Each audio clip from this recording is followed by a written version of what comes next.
Welcome to the survival game. Blue Star Online has received an epic update. All players will experience the fun of this brand new version. You will face countless challenges and encounter boundless opportunities. Players shall explore all specific content on their own. Friendly reminder, this is a non-stop server update. All players retain their existing attributes. Base HP for everyone is set to 1. You only have one life. Play it safe and don't take reckless risks. Wish you all a pleasant survival journey. Who's speaking? Zhou froze. The voice sounded like AI speech synthesis, yet no one else was in sight apart from his girlfriend. Don't change the subject, Zhou. I'll be straightforward. I've agreed to marry you. But my mom worries I'll end up suffering. 180,000 yuan in betrothal gifts is far too low. Considering the betrothal gift is meant to build a better life for us in the future, we can hold our engagement ceremony if you can come up with 388,000 yuan. The woman uttered harsh demands in the softest tone, shouting, "Uncle and Aunt know exactly what my situation is. I'm an orphan with no family to rely on. 180,000 is already my absolute limit. We had agreed we'd get married once I saved enough for the betrothal gift. Why are we suddenly talking about an engagement now?" A suspicion crept into Zhou Yan's mind, though he struggled to believe such cliché drama would happen to him. Wang Shouting looked away, avoiding eye contact with him. What else can I do? Mom's final word is 388,000 yuan for the engagement. Once you've saved enough money for gold jewelry and the wedding banquet, we'll officially tie the knot. The boarding fee and name-changing ceremony fee will each be 20,000 yuan. We don't have to rush on buying a house or a car. I can give you time to work hard. That last sentence sounded like an act of charity, spoken with complete self-righteousness, as if everything should go exactly as she wished. When Zhou Yan stayed silent after a long while, she reached out to grab his arm. Ian, a girl only has one youth, and marriage happens just once in a lifetime. Every girl wants to present her best self to her future partner. The last glimmer of hope faded away from Zhou Yan's eyes. He could no longer deceive himself. You, Wang Shouting, only marry once. But does that mean I, Zhou Yan, am entitled to endless sacrifices? In that instant, he realized what a fool he had been all along. Whenever Wang Shouting was upset, he acted as her emotional cushion. Whenever she encountered trouble, he stepped in to solve it. He constantly prepared little surprises for her. Wang Shouting had always been the one reaping all the benefits, which explained why she seemed flawless this entire time. Come to think of it, this one-sided dependent dynamic had already formed long before they started dating. Back in university, he'd always achieved top grades. He helped her finish daily assignments, tutored her for final exams, even added her name to his experiment projects. They probably would never have become a couple without all of that. For years of university, 3 years after graduation, 7 years in total, and everything fell apart at the final hurdle. No, from the very start, he had chosen the wrong path. How utterly ridiculous. Wang Shouting. Zhou Yan pulled his arm free and stepped backward. I will not pay the 388,000 betrothal gift. Even though Wang Shouting had a pretty face, the price demanded was far too steep. No matter how he calculated, he could not convince himself to agree. Alongside the 388,000 betrothal gift, gold accessories, and the banquet would cost over 100,000 more. The boarding and ceremony fees added another 40,000. After accounting for miscellaneous expenses, he might not gather all the required funds until he turned 40. Would Wang Shouting still wait for him by then? He was merely trying to get married, not commit an unforgivable crime. Why should he shoulder such a heavy burden? Ian, what are you saying? With your capability, you can earn this money if you push yourself harder. Wang Shouting stared at him in shock and reached for his arm once more. She had done the math. Zhou Yan's after-tax salary was 8,500 monthly. If he only spent 1,500 and saved 7,000 each month, he only needed 3 extra years to gather the full betrothal gift. She had stayed by his side for 7 years, yet Zhou Yan refused to strive for her for just 3 more years. Zhou Yan let out a long sigh. Let's break up. At long last, he saw Wang Shouting clearly, an extremely selfish person. She was completely incapable of empathy. Even if they forced themselves to build a family together, there would be no happiness waiting ahead. That was it. He was only 26. He had 188,000 yuan saved, and he could start over. Without sparing Wang Shouting another glance, he turned and left without the slightest hesitation. Zhou Yan, what do you mean? Are you seeing someone else behind my back? Stop right there. I'll count to 3. If you walk away, I'll be genuinely furious. He did not catch the rest of her words. None of it mattered anymore. A brand new life awaited him. He could treat himself to fancy meals he'd never dared order before, and buy the graphics card he'd always wanted. the purchase Wang's shouting had repeatedly forbidden. Everything felt as easy as drawing a breath. All he needed to do was take a step forward. Thud. With one stride, the neon city lights vanished. In their place stood a small wooden cabin. The cabin was cramped. It contained nothing but a wooden bed, a wooden table, and a nearly extinguished stove. Brrr, it's freezing. Zhou Yan shuddered and rubbed his arms vigorously. What's going on? How can it be this cold in July? He spun around and soon understood. Through the window, he saw boundless white snow. Large snowflakes drifted down from the sky. Snow in July? Had he been transported to another world? Who could explain what was happening to him? Cold wind seeped through the window. Without time to dwell on questions, Zhou Yan quickly shut it and walked over to the stove. Damaged stove, worn and dilapidated. Fuel efficiency is only 30. Repair requirements: red brick times 8, cement times 4, iron ingot times 1. Current state: low flame. Will be extinguished in 1 hour. Durability: 300/500. The sudden floating text startled Zhou Yan. He rubbed his eyes, yet the information remained visible. He turned toward the cabin, and the interface updated instantly. Ramshackle wooden cabin, severely worn. Wind blows freely through gaps, increasing heat loss by 50. Repair requirements: wooden plank times 100. Current state: suffering continuous damage from snowstorms. Durability: 30/500. Transmigrated. Zhou Yan pinched his thigh.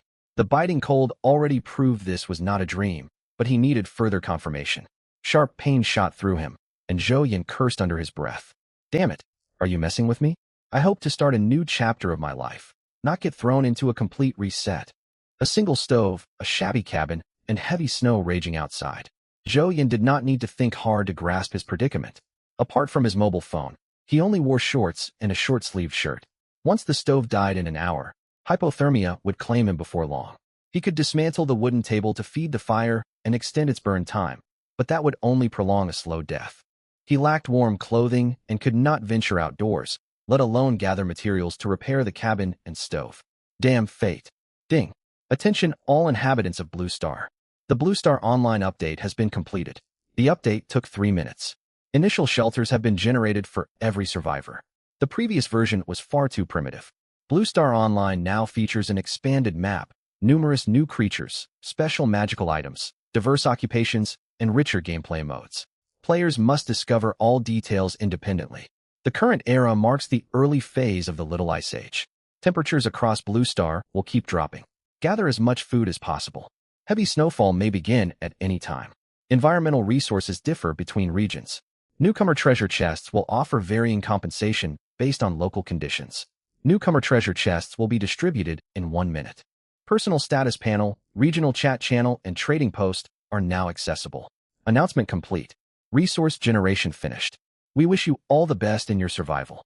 As the mechanical voice faded, a golden treasure chest materialized before Zhou Yan. Newcomer treasure chest unique. Special chest. Open to receive beginner supplies. Just a little joke, right? Zhou Yan clasped his hands and looked upward. Please grant me good loot. Heavens. Open. Zhou Yan lifted the chest lid forcefully. Congratulations on obtaining Snowwolf brand thermal down jacket, Snowwolf brand thermal cotton trousers, giant beast bone club, sharp stone axe, new model engine, bread times 10, coal times 20, wooden plank times 20. Zhou Yan quickly pulled on the jacket and cotton trousers. The piercing cold eased noticeably.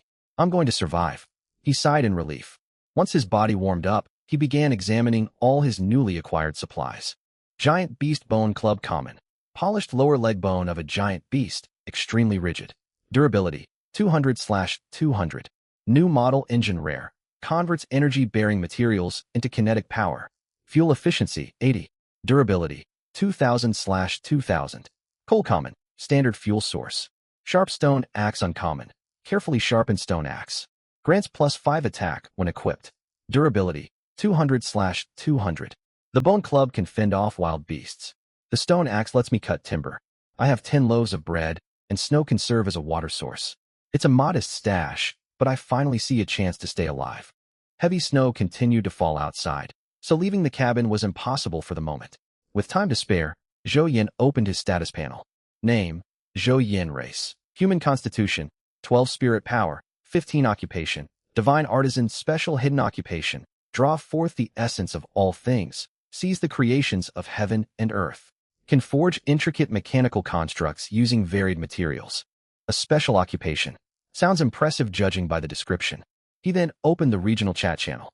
Endless snowfield population, 100 million/100 million. Wang Dachui, are you kidding me? I just won the lottery, 9.34 million after tax. I haven't spent a cent yet. Why am I stuck in survival mode? Send me back. I'll give you 5 million. Lin Xiao. Ha ha ha. My spawn zone is a forest. My newcomer chest gave me an iron axe. I'm off to cut wood and repair my cabin. Talk later. See. Endless water. I don't know anything about wilderness survival. Can someone save me? My family is wealthy. I can reward you generously. Grand ambition. Hey. Does anyone know how occupations work? Mine is laborer, granting a 30 strength boost. Wang Dachui. Why is my occupation slot blank? Is there some unfair hidden rule? Different fates for everyone. Isn't it obvious? There were talented people even before survival began. It's only natural everyone has different stats. By the way, my occupation is explorer, offering 50 enhanced recovery speed. Ning, anyone willing to trade supplies? Heavy snow traps me indoors for now. I trade a frostbite remedy for 20 wooden planks. Lin Xiao at Ning, heavy snow where you are? Aren't we on the same region? It's freezing here, but not snowing yet. Still, frostbite medicine is valuable. I'll cut timber and make the trade once I have enough planks. Geography teacher, no snow where I am, but thick fog blankets everything. I haven't ventured far, maybe 100 meters, and haven't spotted any other cabins. Combined with the population counter showing 100 million survivors, this snowfield must be larger than the original blue star. Zhou Yan chose not to send a message immediately. The earlier system announcement confirmed that occupations would differ for each person assigned randomly. He had gotten lucky and unlocked a special hidden occupation. He still did not fully grasp its functions, but any title containing the word divine could not be weak. He picked up the new model engine from the ground. The instant his fingers touched it, a talent tree unfolded naturally in his mind. New model engine rare. Can act as a core power unit to assemble Tier 1 lumber harvesters, Tier 1 miners, Tier 1 explorers, Tier 1 collectors. Mechanical constructs. The concept surfaced unbidden in Zhou Yan's thoughts. Knowledge belonging to the divine artisan occupation flooded his mind, and he soon learned the material requirements for these Tier 1 machines. Tier 1 lumber harvester. Core power unit new model engine usable. Mainframe wooden planks usable. Sensory system materials unavailable. Can be operated manually by consuming spirit power. Neural conduits unavailable. Requires conductive metals including copper ingots, iron ingots, gold ingots. Harvesting tool sharp stone axe can be fitted, though efficiency will be low. I need metal components. There was no way for him to find metal anytime soon. The only option was to trade with other survivors. Zhou Yan reopened the trading channel. Ox like steed. Does anyone have metal? I'll trade coal. AAA construction supplier. Young man, metal ingots are vital for advancing development. Someone listed tool, crafting blueprints. Gather the required materials, use the blueprint, and you can directly craft equipment. Metal ingots are the primary component. These blueprints are highly durable and reusable. No one will trade away metal ingots right now. Frowning, Zhou Yan read the message. This complicated things. His only tradable goods were coal, and as a last resort, the bone club. Judging from what the supplier said, these items would not be worth nearly as much as metal ingots. A new notification popped up moments later. Ning, do you absolutely need ingots? I have a coil of copper wire. I'll trade it to you for 10 pieces of coal if you're interested. Fortune favors him. 10 pieces of coal was a price Zhou Yan could accept. Survival had only just started. Everyone possessed limited stockpiles, and different people needed different resources. Prices would inevitably fluctuate. After brief consideration, he tried negotiating. Ox like steed, 10 pieces of coal is quite steep. Could we settle for 5? Ning, sorry, 10 coal is non-negotiable. I'll freeze without extra fuel in this blizzard. Decline if you cannot accept. Blizzard? Could she be somewhere nearby? Even if she was, judging from the geography teacher's observation, they were likely separated by dozens of kilometers at minimum. Without reliable means of self-defense, reckless attempts to team up were far too risky. Human nature was unpredictable. He could never guarantee another survivor would not attack him from behind. Zhou Yan pondered for a long time. No other survivor replied to his trade offer in the interval. In the end, he decided to complete the transaction. Copper wire in exchange for 10 coal pieces. I accept your terms. Let's finalize the trade. All coal pieces were uniform in size. No haggling over quality was needed. He selected 10 chunks and confirmed the trade on his panel. Whoosh. The coal vanished in the blink of an eye. The next second, A coil of copper wire materialized on the cabin floor. Trade complete. Zhou Yin marveled at the trading function. Instant cross-space transmission. Scientists would lose their minds witnessing such technology. After a brief moment of awe, he unrolled the copper wire. Coiled up, the wire formed a loop roughly the circumference of an adult's waist. Fully stretched out, it measured about 10 meters. It would be more than enough for his needs. According to the knowledge embedded within his occupation, the divine artisan did not require blueprints to build mechanical constructs, though creation drained spirit power. He only needed to arrange materials properly and visualize the machine he intended to forge. But a dilemma arose. With his current supplies, he could only build a single mechanical construct. Lumber harvester, miner, or explorer. He only owned this small cabin, and no one knew when the snowstorm would stop. Fuel reserves were limited. Upgrading the cabin, feeding the stove, and powering mechanical machines all demanded fuel. Timber served as a viable low-grade substitute. Yet he had no idea where he was or what dangers lurked nearby. What if wild beasts attacked? Wait, it seemed there was no real choice to make. Zhou Yin suddenly realized that even if he built an explorer unit to scout the surroundings, what could he do if beasts were closing in? Trapped inside during heavy snow, he had nowhere to run. It made far more sense to gather enough lumber first and reinforce the cabin. Even if threats emerged later, a sturdier shelter would grant him a measure of safety. Yes, that was the logical choice. No more hesitation. Construct. He activated the process through his consciousness. In an instant, the materials assembled into a wooden automaton nearly as tall as Zhou Yin himself. The engine was embedded in its chest, while its frame was pieced together from wooden planks arranged in an incomprehensibly intricate structure. Joints were linked by wooden gears. At first glance, it resembled an extremely complex machine assembled from countless wooden components.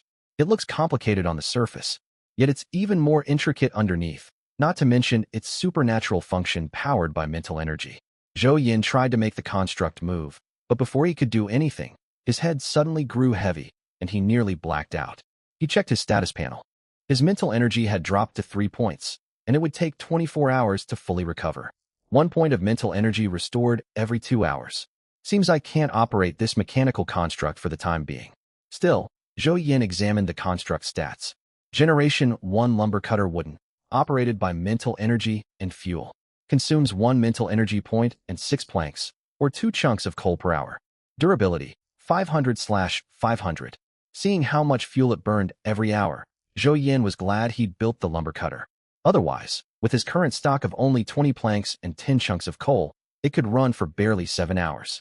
He wouldn't get any meaningful exploration done in that time. Exhaustion washed over him. Now that he knew he couldn't control the construct, the fleeting excitement he'd felt faded away, and weariness crashed over him all at once. But he couldn't fall asleep yet. Draining so much mental energy meant he might sleep far longer than expected. If the hearth fire died out, he might never wake up again. Dragging his last ounce of strength, he tossed 4 chunks of coal into the stove to keep the flame burning for another 4 hours. Only then did he curl up in the corner and drift off. Zhou Yin woke up shivering. When he opened his eyes, the hearth had gone cold. Evidently, he'd slept longer than 4 hours. Snow still fell outside. Zhou Yin opened his panel to check his status. His mental energy had recovered to 6 points, which meant 6 hours had passed. No wonder the cabin turned freezing. The fire had been out for 2 whole hours. He didn't smoke and had no lighter. Left with no choice, he sent another message to Ning. Like an ox, not a horse. Sorry to bother you. Can I trade 1 plank for a lit torch? The reply came quickly. Ning, deal. Target has sent a trade request. Accept? So this was how trading with others worked. Zhou Yin fetched a plank. The familiar scene unfolded. The plank vanished, and a torch appeared on the ground. He quickly picked it up and relit the hearth. He breathed a sigh of relief only once small flames flickered and warmth slowly returned.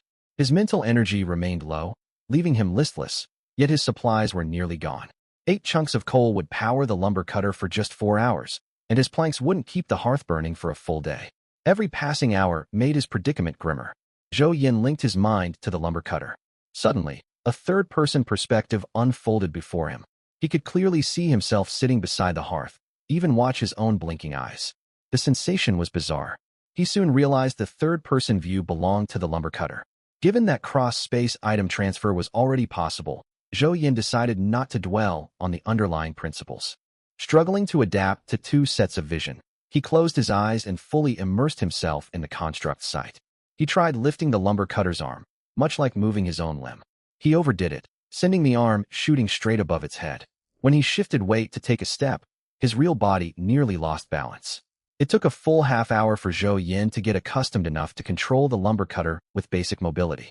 Afterward, he opened his eyes and inspected the construct's frame. There was a mechanical slot on its back. When opened, a small carrying basket extended outward. This must be where spare fuel was stored. The basket was cramped. It could only hold 6 chunks of coal at most. Counting the fuel already loaded inside its engine, the lumber cutter could operate for roughly 4 hours. He needed to locate trees and haul timber back within that window. The challenge was daunting, yet he had no choice. Without lumber, he would freeze to death. There would be no second chance. Succeed or perish. Such was the cruel reality. Taking a deep breath, he commanded the lumber cutter to grasp the stone axe, closed his eyes once more, and fully slipped into the construct's perspective. Time to set out. The cabin door opened, then shut. The lumber cutter Zhou Yin controlled stood outside. Snow swirled relentlessly all around. Oddly enough, he felt no cold, not even the faintest chill. The discovery lifted his spirits, and he strode straight forward from the cabin. A single step sank the construct's calves deep into snow. If this had been his own body, merely traveling through such heavy snow would have sapped all his strength, let alone chopping wood. For Zhou Yan's mechanical proxy, however, hypothermia was not a concern. The footprints left in the snow acted as natural markers, stopping him from getting lost on the snowfield. He traveled for about an hour. Nothing stretched before him but endless white. Not a single forest in sight. Even with the snow slowing his pace, he had covered close to 1,000 meters. No woods, not even another cabin. Just how far apart were all the survivors scattered? Or had he been placed in an unusually desolate sector with few other people? The fuel had roughly 3 hours of runtime left. Zhou Yin pushed aside thoughts of fuel needed for the return trip. Without lumber or coal, even if the lumber cutter made it back, he was doomed. Therefore, he could only forge ahead without hesitation. If he found resources to refuel, the journey home would cease to be a worry. Onward. In this featureless white wasteland, any attempt to cut corners risked veering further astray from his target due to tiny navigational errors. Retracing his own trail was the only reliable option. Another hour passed. After 2 hours of constant travel, weariness washed over Zhou Yin again. It was less severe than last time, yet comparable to staying awake deep into the early hours of the morning. Over those 2 hours, his mental energy dropped by 2 points, regenerated 1, and stabilized at 5. So, 5 points of mental energy marked a threshold? Zhou Yin longed to sleep, but he dared not. Falling asleep now would be no different from digging a hole and burying himself. Still no sign of other cabins. Damn it. Was fate playing tricks on him? He glanced at the regional chat channel. Veteran survivors already wielded iron axes, renovated their cabins, and some were even planning expeditions to search for food. What about him? He couldn't even find trees. How could the gap between people be so vast? Are you really not going to cut me some slack? Clang. His mechanical proxy stepped into empty air and tumbled down a pit. Following a brief silence, Zhou Yin made the lumber cutter bow toward the sky. Please stop toying with me. You gifted me the unique occupation of divine craftsman. Can you grant me one more stroke of luck? I beg you. He was truly terrified. Superstition normally held no sway over him, but moments after complaining, he had fallen into a pit. The coincidence felt uncanny. The construct clambered back to its feet. Zhou Yin checked its frame and found no damage. Thankfully, the lumber cutter was no flimsy trinket. But how would he climb back out? The pit stood nearly 2 meters deep, lined with soft snow. An idea came to him. Pile snow at the bottom to create a stepping platform. As he prepared to move snow, he noticed the pit did not end here. A tunnel extended downward, resembling an animal den. Should he investigate? Zhou Yin did not hesitate and guided the lumber cutter deeper into the passage. Fortune favors the bold. He had traveled for hours above ground without any breakthrough. Stumbling across this cavern was likely a stroke of luck, the kind of secret encounter common in survival realms. No reason to hold back. Let's go? Light faded as he ventured onward. Fortunately, the fuel-powered engine gave off a faint glow. Otherwise, he would have traveled in complete darkness. After moving another 5 meters, the cavern widened. No wild beasts lurked within. Zhou Yin exhaled in relief and began feeling along the rocky walls. It was clear this cavern had not formed naturally. Anything would help. Resources he could trade for planks with other survivors. Zhou Yin silently prayed. Thud. Distracted, the lumber cutter tripped over something. What obstacle dares get in my way when I'm already frustrated, huh? His complaint died instantly in his throat. The next second, He commanded the construct to kneel and embrace the chest before it. Having opened treasure chests once before, Zhou Yin could not mistake its shape and style. This was definitely a realm update spawn treasure chest. Just as I thought, fortune hasn't abandoned me. He bowed toward the sky once more before eagerly unlocking the chest. You have obtained crossbow ×1, sharp bolts ×10. Wasteland Icewolf Energy Core ×1, Wasteland Icewolf Pelt ×1, Wasteland Icewolf Frozen Meat ×4, Wasteland Icewolf Claws ×4, Frostfruit ×3, Rubber Hammer ×1, Iron Ingot ×8. Dimensional Backpack 10 Vacant Slots ×1. Wasteland Icewolf Energy Core Green, a special evolved energy core allowing ice wolves to endure frigid terrain. Reduces energy consumption by 30. Can be used to upgrade new model engines. Wasteland Icewolf Claw White. Evolved claws adapted to the frozen wasteland, sharp enough to rival forged steel. Wasteland Icewolf Frozen Meat White. Thought to obtain wolf meat. Cooked meat replenishes large amounts of vitality and accelerates stamina and mental energy recovery. Wasteland Icewolf Pelt White. Premium hide with outstanding cold resistance. Frostfruit Blue. Rare fruit native to wastelands below -70°C. Consumption permanently raises constitution by 1 point and grants partial cold resistance. Dimensional Backpack Purple. Special backpack containing 10 storage slots. Stores items regardless of physical volume. Holds up to 10 distinct item types. Maximum 20 stacks per type. Reading the item descriptions, Zhou Yin felt immense relief after all his hardships. He still had not located trees, yet the treasure chest more than made up for it. How many planks could a single frostfruit fetch? An item that permanently raised base stats would draw countless traders. The moment he posted it on the regional channel. Naturally, he had no intention of putting it up for trade right away. A thought struck him. If he could identify item properties remotely, could he conduct trades directly through the lumber cutter? With the dimensional backpack, he was reluctant to head home immediately. If he could trade for coal, he could continue exploring, ideally to find another treasure chest. Zhou Yin let his imagination run wild. Yet, dreams rarely matched reality. He could access the regional channel himself, but trades required goods to be within arm's reach. He could not retrieve items straight from the distant lumber cutter. With no other option, Zhou Yin stowed all loot inside the backpack. He did not leave at once. He followed the cavern walls and combed every corner thoroughly. Only after confirming there were no other treasures did he guide the construct back to the surface. Night had fully fallen. No moonlight pierced the darkness. Still, the lumber cutter required fuel to operate. Even if he wanted to conserve fuel until morning, he could not halt its activity indefinitely. Both fuel and mental energy were mandatory for movement. He could sever his mental link and reconnect tomorrow, yet the engine would shut down. Without power, the construct could not even add coal to itself. That was the biggest flaw of the new engine. Fuel had to be loaded first to activate power generation. Still, having a functional construct was a blessing. At the very least, he avoided the risk of traveling outside in person while risking fatal hypothermia. Now he possessed the Wasteland Icewolf Energy Core. Once back, he would upgrade the engine to improve fuel efficiency. Afterward, he would trade for coal, rest properly overnight to restore mental energy, and expand his exploration radius tomorrow. Beyond that, Zhou Yin planned to survey the surrounding terrain. Since the mental link shared vision with the lumber cutter, he could use the construct as a long-range scout. He could not rest easy until he uncovered all hidden threats nearby. Lost in thought, drowsiness crept over him. He was so tired. Zhou Yin pinched his thigh hard to stay alert. Just 2 more hours. Hold on until the lumber cutter returns, then he could sleep. Stay awake. Keep pushing. Don't give up. You can make it.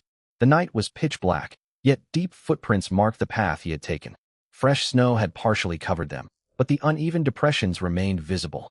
Following his trail would ease the journey back significantly. Within boundless darkness, a faint pinpoint of light advanced slowly. Finally, after pinching his leg countless times to stay conscious, the cabin door creaked open. The snow-covered lumber cutter stepped inside, and Zhou Yin sank under crushing fatigue. Man and construct faced each other silently. "You've returned." The lumber cutter said nothing. It shut the door and strode toward him. Then it dropped to one knee and solemnly handed over the backpack. "Mission accomplished. I have returned." Zhou Yin voiced the line himself, pulled the ice wolf pelt from the backpack and draped it over his shoulders. Within seconds, he slipped into deep slumber.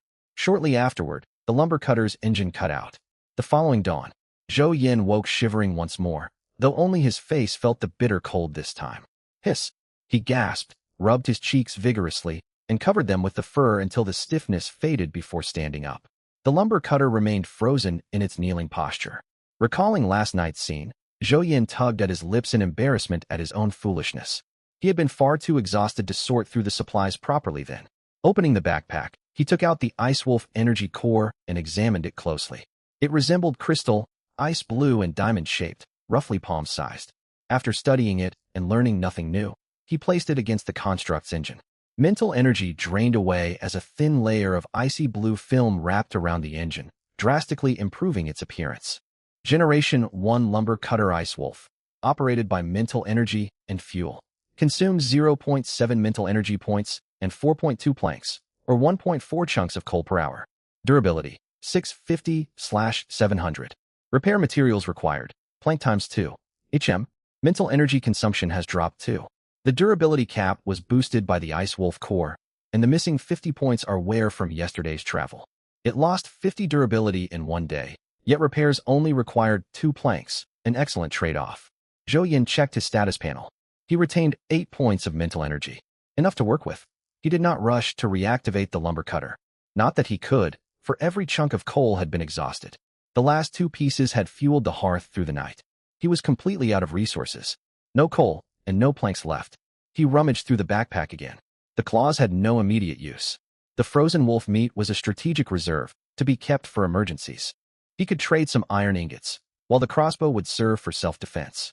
After sorting his inventory, he turned his attention to the most valuable item, the frost fruits. 3 fist-sized, snow-white fruits. Without hesitation, Zhou Yin picked one and took a bite. No need to wash it. A little dirt never hurt anyone.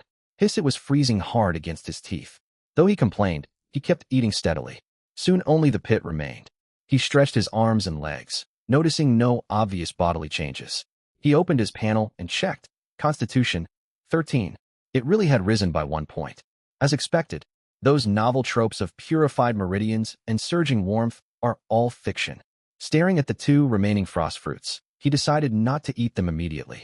For now, he relied entirely on the lumber cutter for exploration, so higher constitution offered limited benefit.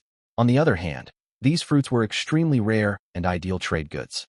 While they could fetch large quantities of planks, few survivors would exchange such precious rarities for basic lumber. Trading for iron ingots would already be settling for far less than their true worth. He reopened the regional channel. Boundless Ice Wasteland 96,982,512/100 million. Over a single day, more than 3 million people vanished. Zhou Yin stared at the number in shock. 3 million lives, gone in 24 hours. His excitement faded instantly. He felt no personal malice toward the deceased, yet a sense of shared peril settled over him as a fellow human. Sigh. He needed to focus on surviving the present. In the face of this catastrophe, everyone struggled to fend for themselves. Self-reliance was the only way forward. The regional chat remained bustling. Ying. Can anyone spare some lumber for free? I'm willing to keep you company and chat to offer companionship. Uncle gives thumbs up. Young lady, this approach won't work. Relying on charity to survive will get you into trouble sooner or later. You ought to learn to provide for yourself. I got a thermometer from my starting treasure chest. Today's temperature is 1 degree lower than yesterday. I'm afraid a heavy snowfall will arrive before long. If you don't upgrade your wooden house, you won't survive what's coming. Ying. But I don't know how to cut trees, and I have no tools. Is anyone willing to give me a plank? National server Ma Chao. I can't give things away for free, but I'm open to trades. If you have spare basic supplies, I can give you 2 planks in exchange. Li Out Yen. Man, your mind's only focused on resources even in this freezing weather. Can't you think about anything else besides trading? Wang Jia. Keyword detected. Freezing weather 4 aces. Pick up. Don't stay so far away, Luoxua. I'll join in. Come a little closer. Zhou Yin scrolled up the chat. There were too many people online, and it was still early in the morning. No one had sent him a trade request. Most were just chatting in the group to pass time. He decided to take the initiative and send a message. Bull, like yet not horse. Anyone want to trade coal? I'll exchange iron ingots. I have 3 iron ingots. First come, first served. Iron ingots were extremely valuable, but he had no other choice. He needed large quantities of coal. He couldn't trade away his meat, and while animal teeth were useless to him, they wouldn't fetch much in exchange anyway. Yesterday, he traded coal for copper wire, and today he was trading iron ingots for coal. Prices were incredibly unstable. This was only the first day for everyone. Even if someone tried to overcharge, no one would be able to meet their demands. Putting off the trade was out of the question. Without coal, his down jacket alone wouldn't keep him warm. He would freeze to death within a single day. Barely 3 seconds after he sent the message, someone sent him a friend request. Gold miner. Brother, I'll take all 3 ingots. I can give you 30 pieces of coal. I urgently need iron right now, and I'll throw in a full wooden bucket of crude oil as a bonus. Right after that, another message popped up. Master Lee the blacksmith. Buddy, the current market rate for iron to coal is 1:5. I'll throw in 3 extra pieces, 18 coal total. Deal? Another person chimed in. I'm from the countryside. Brother, coal is a strategic resource right now.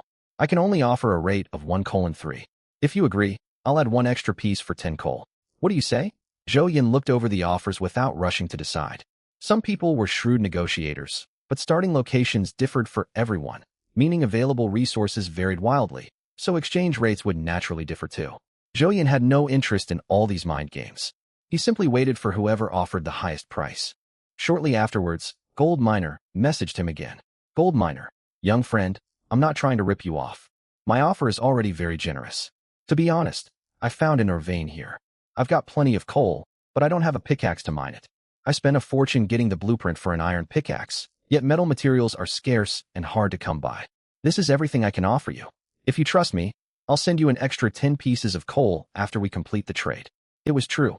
Very few people were offering more than 20 pieces of coal.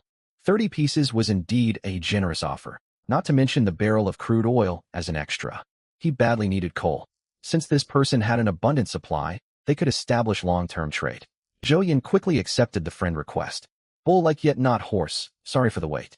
30 coal plus 1 barrel of oil. Since you don't want to take advantage of me, I won't drive a hard bargain either. No need for the extra coal you mentioned.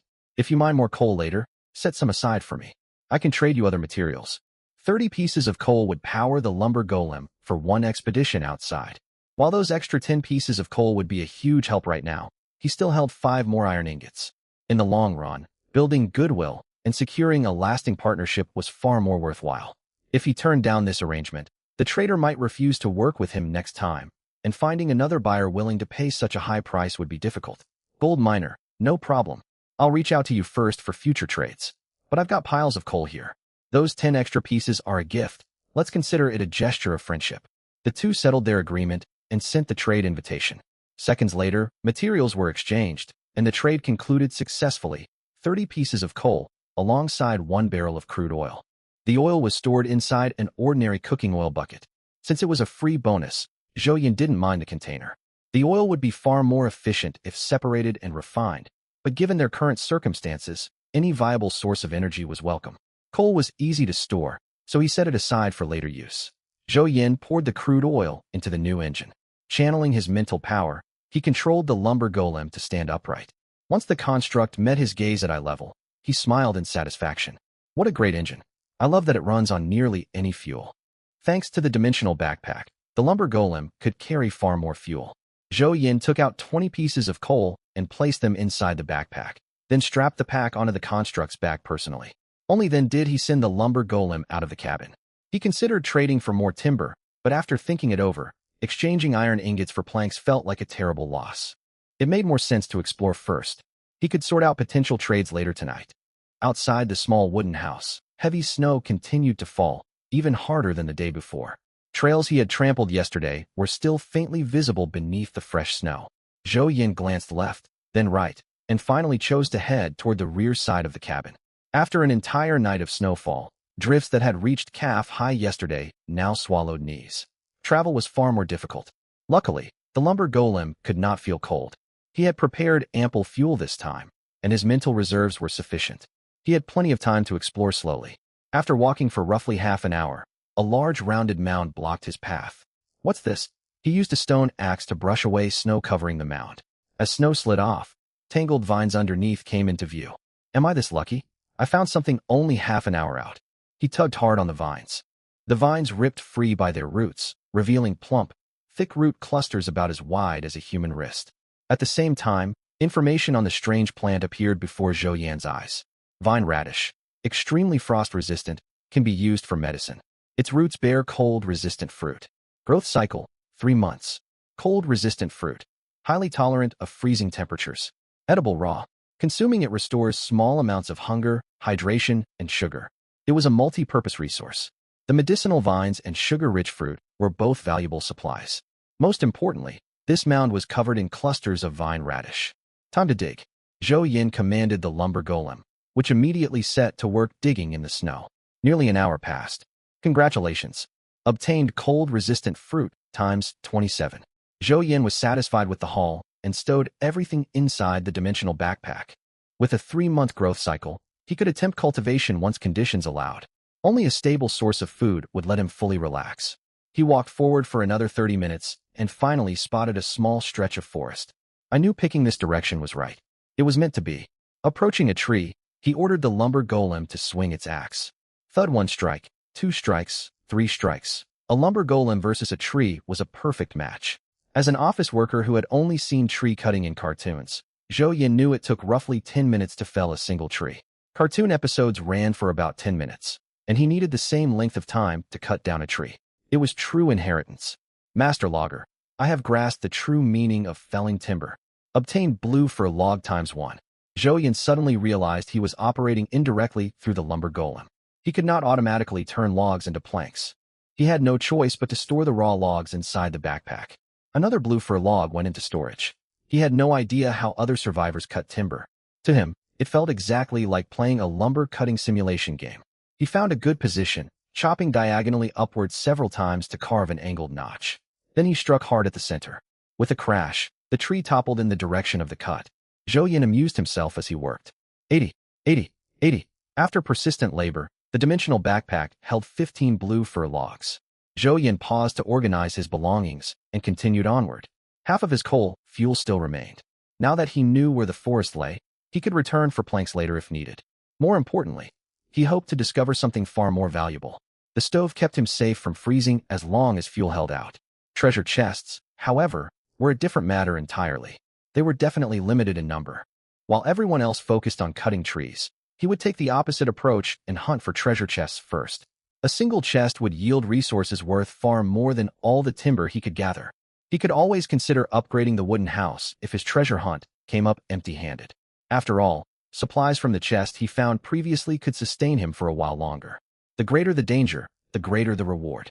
He would go for it. Furthermore, after these 2 expeditions, Zhou Yin formed a bold theory.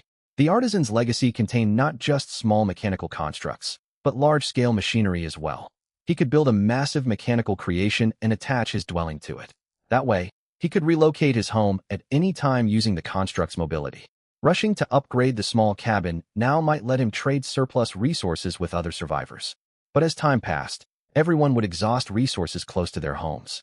To gather more materials, people would have to travel farther and farther to explore. Travel alone would waste endless hours, and risks would rise dramatically.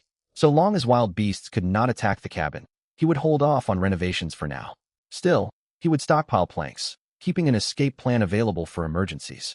That was Zhou Yin's decision. He traveled onward a short distance and exited the first forest. Yet not far ahead stood another woodland. Its trees were taller, with much darker foliage. Wait, are those wolves? More than a dozen snow-white wolves huddled together. Right in their center sat a gleaming golden treasure chest, exposed for anyone to see. A guardian guarding the treasure chest? Zhou Yin wanted to rush forward and claim the chest immediately, but those dozen wolves were no trivial threat. The first-generation lumber golem stood as tall as Zhou Yin himself, around 1.8 meters. Even burning every last drop of fuel would not make it a match for the wolf pack. Therefore, he could not win through brute force. He would need strategy. Traps? Poison? A diversion? Many ideas raced through Zhou Yin's mind, yet none seemed immediately viable. Poison seemed the simplest option. If he laid out poison meat, the wolves would eventually seek food. He could then collect the rewards once they fell. But on second thought, every single wolf carried rich, nourishing meat. Wolf meat could restore stamina and mental power. Zhou Yin only possessed 4 portions of meat for himself and had been surviving on bread. He wondered if there existed a non-lethal toxin capable of sedating large predators. With so many survivors on the regional channel, surely someone had veterinary knowledge. Unable to come up with a solid plan for the moment, he marked the location carefully. He would return once he found a plan that benefited him fully. Benefit him fully, meaning he won twice, claiming both the treasure chest and the wolf meat. Zhou Yin changed direction and circled around the dark woodland. Where wolves lived, Other creatures were certain to exist. He could not fight an entire pack, but if he encountered a lone beast, his crossbow bolts would prove deadly. He circled a wide loop, staying alert and observing every detail of his surroundings. He lost track of how long he traveled, only noticing 2 pieces of coal had been consumed. The dark forest stretched on endlessly. Zhou Yin could not spot its boundary. Finding the edge was never his goal to begin with. At a fork in the path, he discovered a trail of enormous animal footprints. The prints sank deep into snow, clearly left very recently. Zhou Yin knelt to examine them closely. The footprints were massive, roughly as wide as the lumber golem's thigh. Such huge tracks. Did a mammoth come back to life? He quickly spotted something odd. The prints were enormous, yet the snow beneath them was not heavily compacted. That defied logic. The heavier a creature, the deeper its footprints would sink. It was like discovering a giant dinosaur footprint in soft mud, only to realize it sank no deeper than your own boot print. The same principle applied to snow. Either this giant beast could use magic to reduce its weight, or these tracks were a bluff, a way for a weaker creature to scare off threats. Zhou Yin leaned toward the second explanation. Let me find out exactly what you are. His construct was made of wood, without flesh or blood. Its only scent was faint burnt fuel. Otherwise, the wolf pack they encountered earlier would have noticed him instantly. Zhou Yin doubted his own eyesight or sense of smell could compete with wolves. Thinking about it, his occupation truly lived up to the artisan title. It was extraordinary. He followed the trail to the edge of the dark forest. Inside, towering tree canopies blocked sunlight. Visibility plummeted, growing dimmer the deeper one ventured. He immediately ruled out traveling inward. Fortunately, the giant beast had not wandered deep into the woods either. It lay resting beneath a large tree. It really is massive. From a distance, it looked the size of an ox, yet its thick fur hid its true form. Zhou Yin could not identify the species, but he was certain it was a sheep, and it was completely alone. Sheep traveled in herds. No other footprints existed nearby.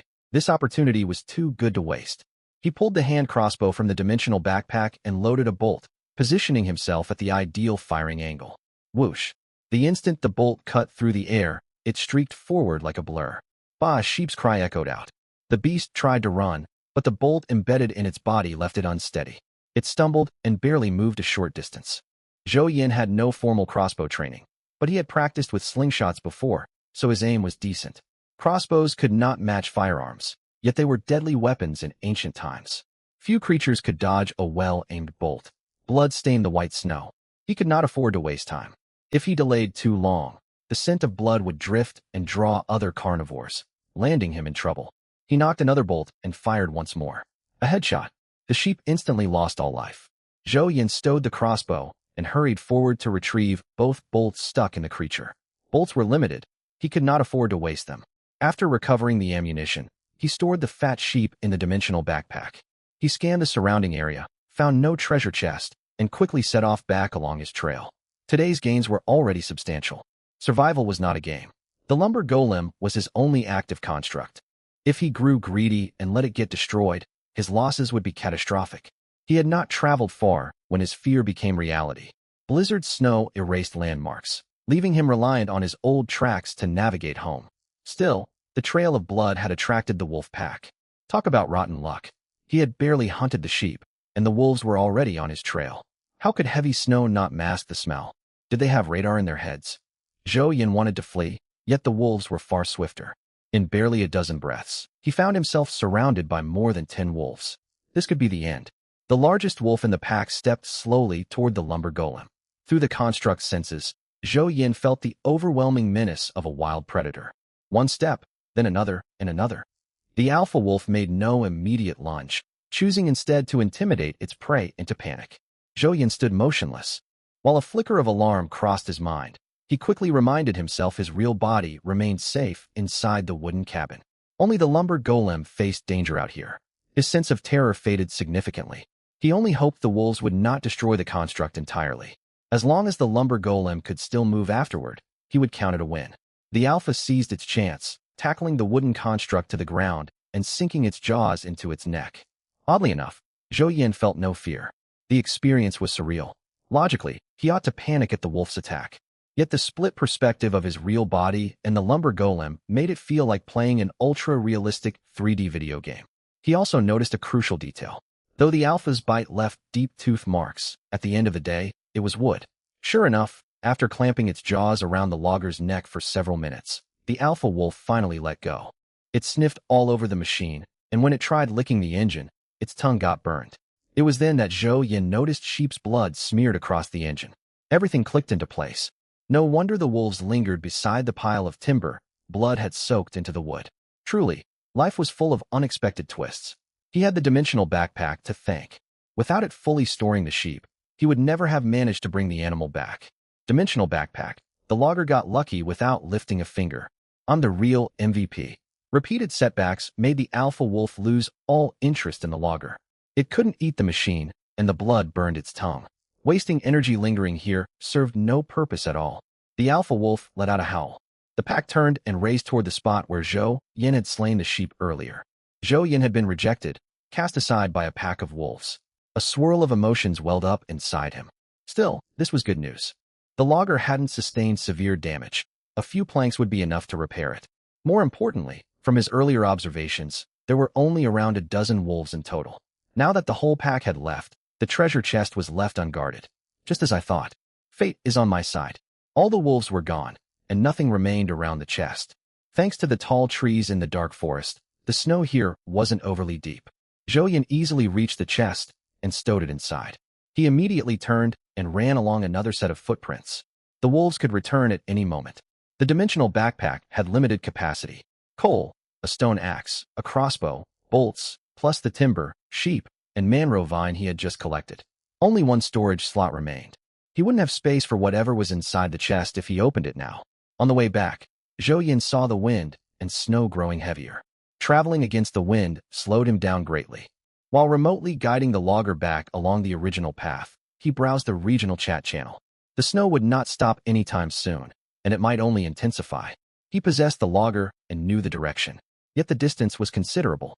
If the snow worsened, traveling would eat up more and more of his time. He needed to hunt down those wolves as quickly as possible.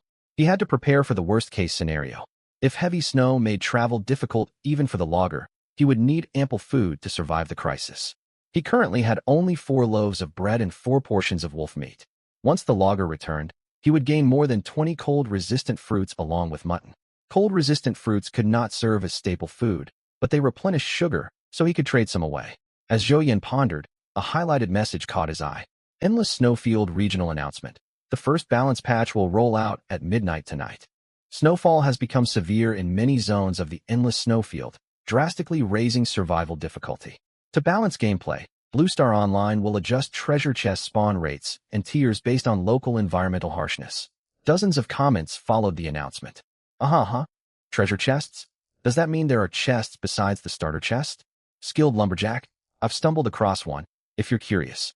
It contained bear pelts, bear claws, bear meat, plus a sharp longsword. Life's pretty comfortable for me right now. Ultimate Lucky One. You're amazing. I haven't been so fortunate. Ultimate Lucky One. But there are burial mounds near my camp. I dug them up and found a hut renovation blueprint and piles of random burial goods. Angler, look at what I've got. My cabin sits close to ice. I chipped a hole, traded for some netting, and built a simple fish trap. I caught 2 fish overnight. Angler, if I ration carefully, I won't starve for the time being. Struggling to survive. That's all well and good. I found a treasure chest too, but I don't know what to make of it. I got a mechanical arm, a modified internal combustion engine, and an acoustic sensor. I don't even dare keep my stove lit. Struggling to survive. How am I supposed to research advanced machinery? I'm a math teacher, not an engineer. Anyone want these items? I'll take food, coal, or tools in exchange. Zhou Yin nearly drooled reading the message. Some people struck it rich, while others scraped by. He'd only gotten an engine from his starter chest. It was barely enough to assemble the logger to survive this hellish starting zone. Meanwhile, someone had pulled 3 advanced mechanical components in one go. In his hands, those parts would make a second mechanical construct. After sorting his thoughts, Zhou Yin sent him a private message. Ox not bull. Mate, I know machinery. What's your price? The reply came almost instantly. Struggling to survive. Internal combustion engine for 6 iron ingots. Mechanical arm for 20 coal chunks and 20 food portions. Any kind of food works. The acoustic sensor is free. Zhou Yin checked his supplies. He had 5 iron ingots left and a decent stock of 14 coal chunks. Golden Miner had kept his word and delivered the final 10 coal pieces, but food was extremely scarce. He could scrape together the required resources if he pushed himself, and a second mechanical construct would bring enormous benefits. Still, the price was steep. Leaving iron ingots aside, 20 portions of food were far beyond what he could afford. The offer also seemed unrealistic. Few players could gather more than 10 servings of food right now. Even Zhou Yin didn't have 10 portions on hand. He would only barely hit that number once the logger brought back the fruits. Perhaps the seller left room for haggling? Zhou Yin sent a probing message. Ox not bull. Mate, you might as well kill me to get 20 food portions. Struggling to survive. This is a mechanical arm. Don't complain about the price. If conditions weren't so tough right now, you couldn't buy this for 200 food portions a month from now. And think about value. 20 food portions aren't worth much. Struggling to survive. A mechanical arm would cost a fortune normally. I'm practically selling it at a loss because I sympathize with everyone struggling to survive. What was this man rambling about?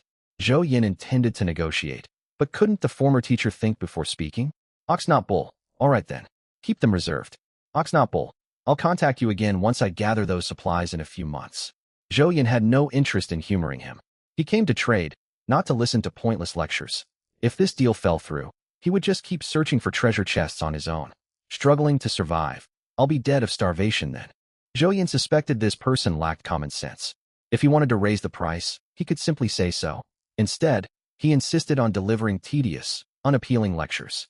Worse still, if he planned to hoard rare goods for higher prices later, why openly admit he was in desperate straits? He was handing his leverage straight to Zhou Yin. Ox not bull. I have no iron ingots. 5 coal chunks and 5 food portions, plus a sturdy wolf fang that can be shaped into a weapon. We trade if you accept. Otherwise, we can cut contact. Coal and planks remained the primary trade goods in the regional channel. Most exchanges involved small daily tools. Food was occasionally used as currency. Metal ingots like iron were almost exclusively traded for blueprints. Trades swapping iron for coal or food were extremely rare. 20 coal chunks was a reasonable price. Each stove consumed 1 chunk every hour, so 20 would only last 2 days. Like timber, coal deposits were widespread and yielded large quantities. 20 food portions, however, told a different story. Methods of obtaining food were severely limited. Most players relied entirely on supplies from their starter chests. In this fight for survival environment, item values fluctuated wildly. For example, someone who spawned beside a frozen lake would value a simple fishing rod far more than an alloy axe. The internal combustion engine was valuable, yet not an absolute necessity. A second mechanical construct would speed up exploration, but he could manage with just one. His supplies hadn't appeared out of thin air. He only had a small surplus now. Yet just 1 day ago, he'd huddled shivering in a corner with no coal. Recalling yesterday's hardships, Zhou Yin narrowed his eyes. No, 5 portions are still too high. 3 will be my final offer. I have no sympathy for people who try to inflate market prices. Zhou Yin didn't send another follow-up message. He continued scrolling through the regional chat. Ning, are you there? Do you still have food? I can trade medicine for it. A private message suddenly popped up as he browsed. He recognized this player. They had traded copper wire once. And another time Ning gave him fire starter material in exchange for a plank, a helpful gesture. Zhou Yin replied politely. Ox not bull. I have a small amount left, not much. What medicines do you possess? After sending the message, Zhou Yin thought back. He remembered Ning traded frostbite medicine for planks early on. Could he have more potions? A thought crossed Zhou Yin's mind immediately. Ning's occupation might be related to pharmaceuticals, or he had worked in the medical field back on Blue Star. Either way, he might be able to craft something useful to deal with the wolf pack. Ning responded quickly. Ning, 1 dose of hemostatic medicine, 1 frostbite remedy, and 1 stimulant. Only those 3 types? Zhou Yin had no immediate use for them. The logger handled outdoor tasks for him. Wolf pelts in his stove kept him warm, and stimulants served no purpose. He skipped pointless bargaining and asked directly. Ox not bull. I don't need these medicines right now. But if you know how to brew potions, we can discuss cooperation. Ning did not reply instantly. Zhou Yin took the chance to shift his focus to the logger. Snow continued falling, and the small cabin was still nowhere to be seen in the distance. The downside was obvious. Travel wasted far too much time. A long while passed. Struggling to survive. Mate, I've thought it over. Struggling to survive. I was being unrealistic earlier. Internal combustion engine for 3 iron ingots. Mechanical arm for 20 coal chunks and 10 food portions. The sensor is still free. How about it? Seeing the message from the math teacher, Zhou Yin smirked. Evidently, no other buyers were competing for those components. Ox not bull. Sorry, mate. I only have 5 cold chunks and 3 food portions left, all bread. I traded away my other supplies already. I still have the wolf fang. We can complete the trade if you accept these terms. Otherwise, we can wait and see. Struggling to survive. What? Mate, that's not fair. Struggling to survive. I kept the engine aside for you. And you go trading your goods to others? 3 loaves of bread won't last more than 2 days. Young man, 3 loaves aren't enough. Could you negotiate with whoever you traded with? 6 loaves. This is a mechanical arm. It's solid metal. Struggling to survive. You could dismantle it for plenty of iron. Here we go again. Zhou Yin would ignore this man entirely if he didn't possess the machinery Zhou Yin craved. He only cared about his own gain. Ox not bull, my apologies. I just traded 1 loaf for frostbite medicine. Only 2 remain. Ox not bull. I need the rest to feed myself. Pass if you refuse. Someone offered a comic book for 1 loaf. Struggling to survive sends a trade request. Zhou Yin tilted his head upward in triumph when he saw the incoming trade request. All that unnecessary talking. Consider this a lesson. You could have gotten 4 loaves plus 5 cold chunks if you'd been reasonable. He muttered to himself, then pulled out 2 loaves of bread, 5 cold chunks, and the wolf fang to send through the trade interface. He included the wolf fang as a gesture of goodwill. It was of limited use to him. He preferred not to push anyone to complete desperation if it could be avoided. He had learned how fickle luck could be. The treasure chest he found the previous day was proof of that. The moment the trade finalized, the bread and coal vanished, replaced by 2 enormous objects. The internal combustion engine stood over a meter tall, wider than Zhou Yan's waist, covered in tangled machinery he could not comprehend. He didn't need to understand every detail, though. He only required it to serve as a power core. The mechanical arm was even larger, bulkier than a motorcycle, though damage marred its gripper. It must have originated from a large industrial facility. The sensor was compact, yet it could function as part of a detection system. With these 3 components, he only needed additional metal parts to act as connecting frameworks, and he could build a self-operating exploration construct. After midnight tonight, treasure chest spawn rules would update. His territories suffered brutal weather conditions, so new chests might spawn near his cabin. He already had the logger. A second construct built as an explorer would be perfect. He could send it out to scout during the night. Then he would dispatch the logger the next day to retrieve resources based on the exploration data. That was the proper way to survive. Manually steering the logger to wander aimlessly for resources was nothing but a waste of time. Ning, you guessed right. My occupation is the special class, alchemist. Ning, I can craft potions with different effects using various herbs. What do you need? But I require food, preferably meat. A special occupation? Zhou Yin was only briefly surprised. He held a hidden special occupation, but he was not the only player with unique classes. In fact, his class carried the hidden prefix. This made it even rarer. Humans were strange creatures. Everyone secretly hoped to be one of a kind, and Zhou Yin was no exception. Ox not bull. Would fruits work? Or bread? Ning. Brewing potions drains mental energy, and meat helps me recover it quickly. I suspect you also have a special occupation. Ning. Otherwise you wouldn't bring up potion crafting. I believe we can form a partnership. The weather will only grow colder. My class can produce many special potions. I can even brew formulas that raise physical and mental energy limits, as long as I have the raw materials. We stand a better chance of surviving. Zhou Yin stared at the message for a long time. It did not trouble him that Ning had guessed he possessed a special occupation. Players with unique classes often gained access to exclusive opportunities, with others bringing materials to commission crafted goods. All transactions could happen over the chat channel. No one knew each other's real identity beyond usernames. Ning was correct. An alchemist was poorly suited to venturing outside to gather herbs. More allies meant more options, especially in these desperate times. Zhou Yin typed a quick reply. Ox not bull. We can cooperate, though I only have 1 portion of wolf meat to offer right now. I obtained it from a treasure chest. To be honest, wild beasts roam near my cabin. I cannot predict when they might attack my shelter. I need potions capable of subduing them. If the potions work, I will send you an extra portion of wolf meat as a bonus. Ning, that's acceptable. I happen to possess a recipe for an anesthetic potion. I was transporting herbs right before we messaged, so I brought some with me.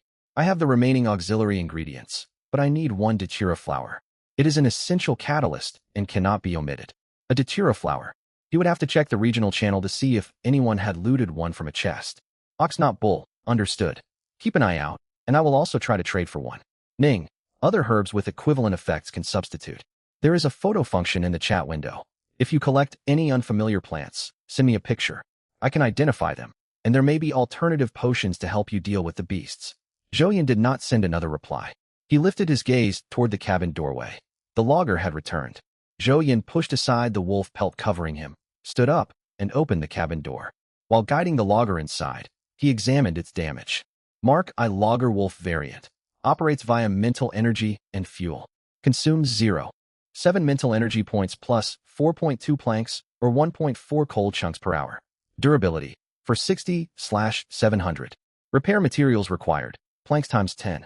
The damage is quite extensive. He reached into the dimensional backpack to pull out cedar planks, only to receive a system prompt. The cabin's floor area is insufficient to place cedar planks. Consume 0.5 mental energy to convert them into planks times 9? What? It costs mental energy too. Zhou Yan's smile vanished instantly. Mental energy was his most precious resource. Piloting the logger drained it, and building the explorer construct would require more. Now converting timber also demanded mental energy. Ever since unlocking the artificer occupation, his mental energy had never fully recovered.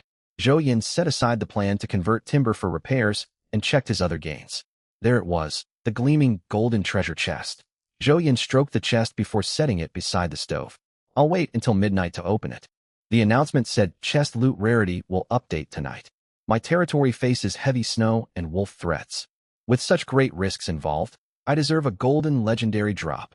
He kissed the treasure chest and rummaged through his backpack once more. Manro vines and cold-resistant fruits were all precious emergency rations. He laid these fruits alongside his stored wolf meat and bread on the only table he owned. The log cabin was small, so he could not leave items scattered everywhere, especially now that two massive constructs occupied space inside his room. He needed to build the explorer as soon as possible. Otherwise, he would have nowhere to store any new treasures he found. Zhou Yan frowned with doubt. Even if he converted cedar planks into lumber, the cabin still lacked sufficient storage room. He continued tallying his loot. Dead fluffy sheep. Tender flesh that restores stamina when consumed. Cost 0.5 mental power to convert into wool times 3, mutton times 5, bone meal times 8, fluffy sheep energy core. Convert. Zhou Yan did not hesitate this time. Manually skinning and cleaning the sheep would yield slightly more meat, but that meat only filled his stomach. Converted mutton, however, could replenish mental power after eating. Besides, he did not know how to craft clothing. Any wool he stripped manually would still require mental power for conversion later. It was far more efficient to complete the process in one step. Conversion complete. Obtain wool times 3, mutton times 5, bone meal times 8, fluffy sheep energy core. Wool white, premium heat insulating material. Mutton white, restores substantial energy when cooked, accelerating stamina and mental power recovery. Bone meal white, boosts crop growth speed by 30. Fluffy sheep energy core green, a specialized energy core evolved by fluffy sheep to survive icy environments. Grants 30 enhanced thermal insulation and 10 damage reduction. Can be used to upgrade advanced engines. After reading the stats of the items obtained from the sheep, Zhou Yan's earlier low spirits lifted again. Setting everything else aside, the 3 bundles of wool were invaluable. As a divine craftsman, he could forge mechanical constructs. Beyond expandable mechanical beasts, he could also craft everyday tools. If he was willing to spend mental power, he could even create energy-powered tools without blueprints. Others needed blueprints, planks and iron ingots to forge an iron pickaxe. He could substitute the blueprint with mental power and assemble a mechanical pickaxe using planks and iron ingots. Still, there was a catch. Constructing the Generation 1 lumber harvester had drained nearly 12 points of his mental power. His reserves had remained depleted ever since, leaving him no chance to utilize this ability. Now that he had wool, things changed. Wool plus planks plus fluffy sheep energy core plus iron ingot equals comfortable mechanical bed. Zhou Yan had grown tired of huddling in the corner to sleep. He wanted a proper large bed. Moreover, the 5 portions of mutton meant he could finally afford a luxury meal and taste the wolf meat. Previously, with minimal stockpiles, he had saved the wolf meat for emergencies no matter how hungry he was. Now that he had ample supplies, he intended to treat himself. The finest ingredients often require the simplest cooking methods. The partially thawed chunk of frozen wolf meat spanned wider than a bowl's rim. Though the cabin was warmer than the outdoors, it could not fully defrost the meat. Zhou Yan placed the wolf meat over the stove to heat slowly. Materials were limited, and having food at all was a blessing. Cleanliness and rich flavors were far from his priorities. While waiting, he realized his coal supply was running low. He had traded 40 lumps of coal from the gold miner. 12 were consumed by the lumber harvester, 5 exchanged for an internal combustion engine, and plenty burned in the stove. 14 lumps had been used up since the trade. He pulled up the gold miner's ID, typed out a message, and sent it. Bull like steed. Buddy, do you have more coal? I found some fruits here. The reply came swiftly. The panel function was far more convenient than a cell phone. As long as someone was not asleep, private messages appeared instantly, unless the recipient chose not to respond. Gold miner. I still have coal. After reserving what I need for myself, I can spare up to 60 lumps. How many fruits do you have? Zhou Yin picked up a cold-resistant fruit and pondered. The fruits were small, shaped like slender sweet potatoes. They replenished sugar, but were not filling. The gold miner was a long-term trade partner. He would not set an outrageous price. Bull like steed, I don't have many. These fruits replenish water and sugar, and I need to keep some for myself. I can offer 7. How about 5 coal lumps per fruit? After sending the message, he gifted 1 fruit first as a gesture of goodwill. Several minutes passed. Gold miner, deal. You're a solid partner. I tried the fruit. It tastes like a cross between an apple and a sweet potato. Best of all, it's easy to carry. A little pricey, but I still remember those 3 iron ingots you gave me before. Let's complete the trade. Solid partner indeed. Food and coal were core early-stage resources.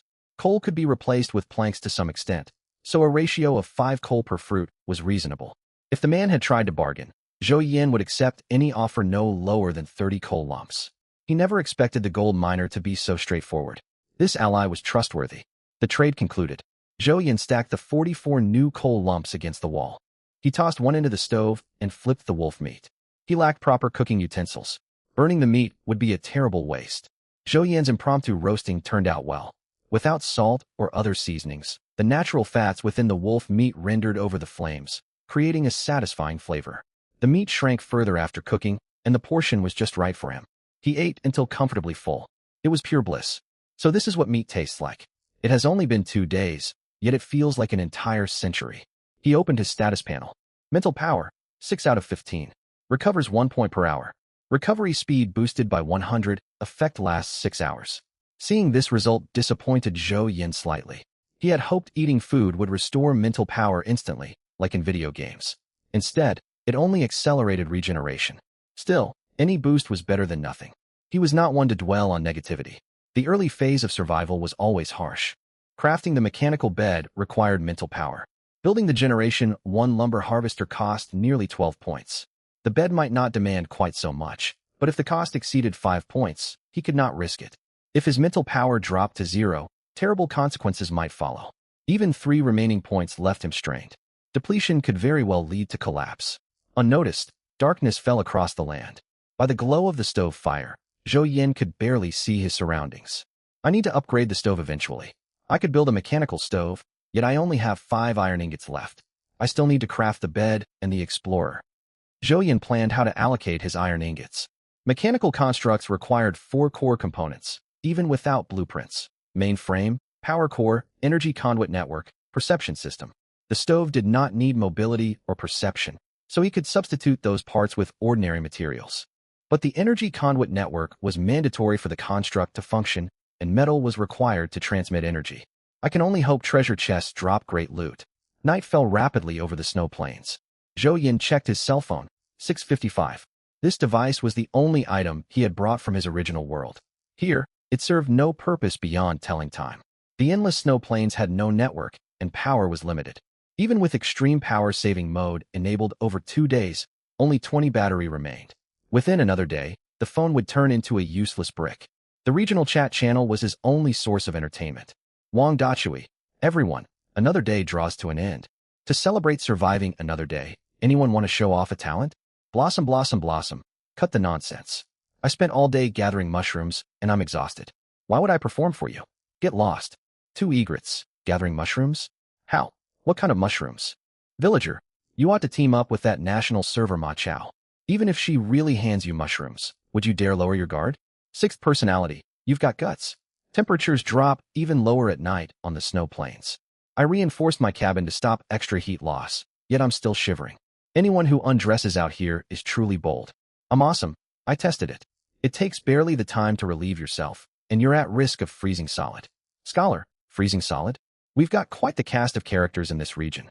Most players chatted casually. Trading activity had died down long before. Bored, Zhou sent a message to the channel. Bull like steed. Guys, can anyone relate? I headed out today, and snow submerged my calves. The blizzard keeps growing worse. Following novel tropes, I must be a destined hero. Send me one lump of coal, and I'll appoint you Grand Firekeeper once I rise to power. Oh my goodness. Nice one, Bull brother. Starting in hell difficulty. Curious how long you'll survive. Unlucky fellow. I thought spawning on barren plains was bad enough. Never knew there were players with worse starting conditions. Who is this warrior? Wealthy unaware. Unfortunately, I don't waste storage on trivial coal. I spawned beside a gold vein. The lowest tier resource I have is gold. I just discovered an underground cavern next to my vein, full of food. Signing off. How come I never see Jiahao? You have luck, I'll admit. But luck alone won't keep you alive. Personal strength is the greatest survival asset. Take me for example. I ran into a lone polar bear while exploring today. I dodged its attacks and wore it down with thrown stones. Now I'm eating bear paws. Honestly, it tastes amazing. Novel enthusiast. Two lords clash at the end of the regional channel. Stars shatter. All mortal laws crumble badger. I can't hold back my laughter. These two are absurdly fortunate. Run to. You're far from impressive. Others, struggling not to laugh. Me, completely composed. Zhou grinned reading the messages. This was far more entertaining than watching videos. The regional channel was full of lively people with witty remarks. He loved scrolling through the conversations. The previous topic quickly faded, replaced by new discussions. With such a large player base, the channel never lacked entertaining banter. Time ticked onward. Ning, you there? I just messaged Blossom. She gathered plenty of mushrooms today. She sent photos. One variety called hemp mushroom works as a low-grade substitute for datura flowers, but she wants one loaf of bread for the trade. A sudden private message pulled Zhou focus back. A substitute appeared this quickly? Zhou sat upright. Would the substitute weaken the potion's effects? He needed the anesthetic to hunt ice wolves. If it could not immobilize them, the trade would be pointless. Bull like steed. Will the potency be affected? Ning. Naturally, but I guarantee potions crafted with my profession's ability far outperform standard mixtures. I suffered frostbite on my hand earlier, and the healing salve fully repaired the injury in roughly 3 hours. Its effectiveness is nearly 30 times that of ordinary medicine. Ning. Even with a substitute ingredient, the finished potion will still be many times stronger than regular mixtures. I can't promise results against giant dinosaurs, but against tigers, polar bears, and similar creatures, it will work reliably. Zhou eyes lit up. The potency exceeded all his expectations. With this potion, ice wolves would become easy prey. He took out one loaf of bread and a portion of wolf meat, sending them over up front. Bull like steed. You've helped me before, so I choose to trust you. I'm sending the goods in advance. Cooked wolf meat grants a 6-hour buff that doubles mental power recovery speed. Deliver the potion by this time tomorrow at the latest. Seconds later. Ning. Thank you. Good news lifted Zhou spirits. Once he hunted the ice wolves, his food supply would be secured for a long while. Judging from the fluffy sheep's drop rate, each wolf would likely yield 5 portions of wolf meat.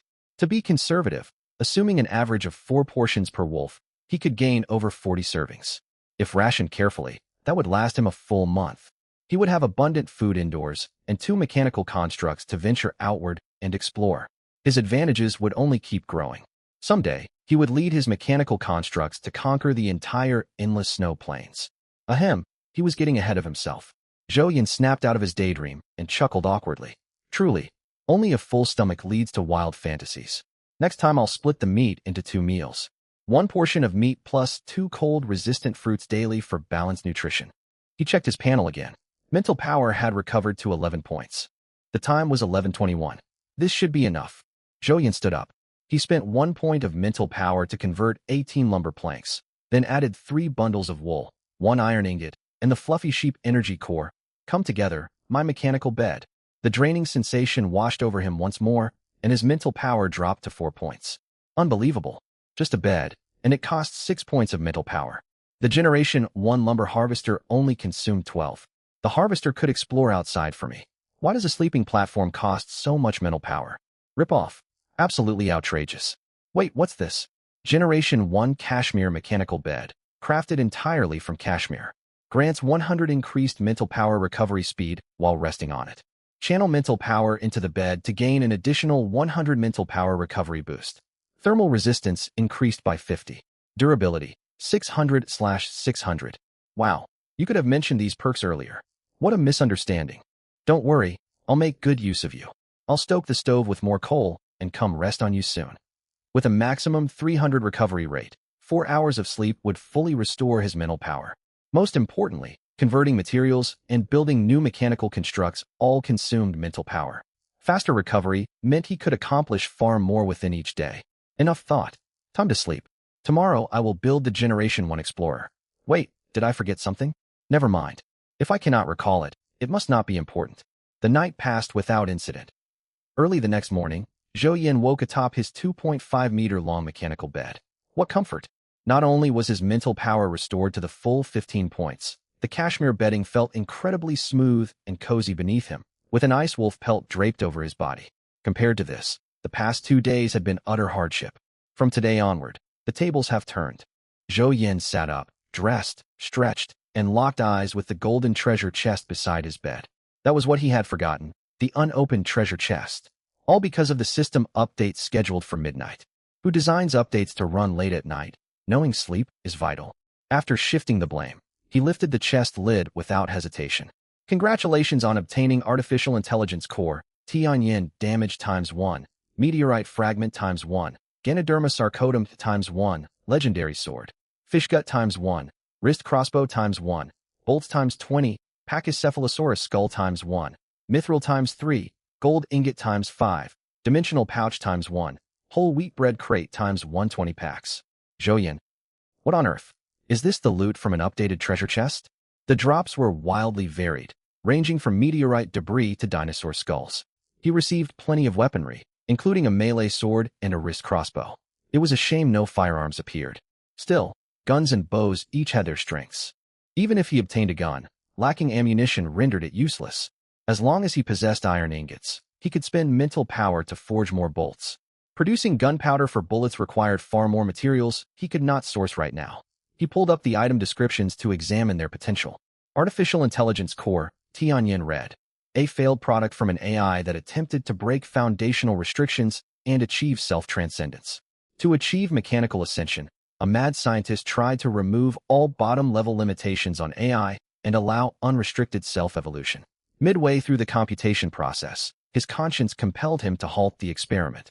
Note: Blue Star Online has received an update. The original database is no longer accessible. This AI core cannot continue independent calculations. All further computations require manual input. Staring at the upper torso robotic shell, Zhou Yin felt a chill. Mechanical ascension? Unshackling AI evolution?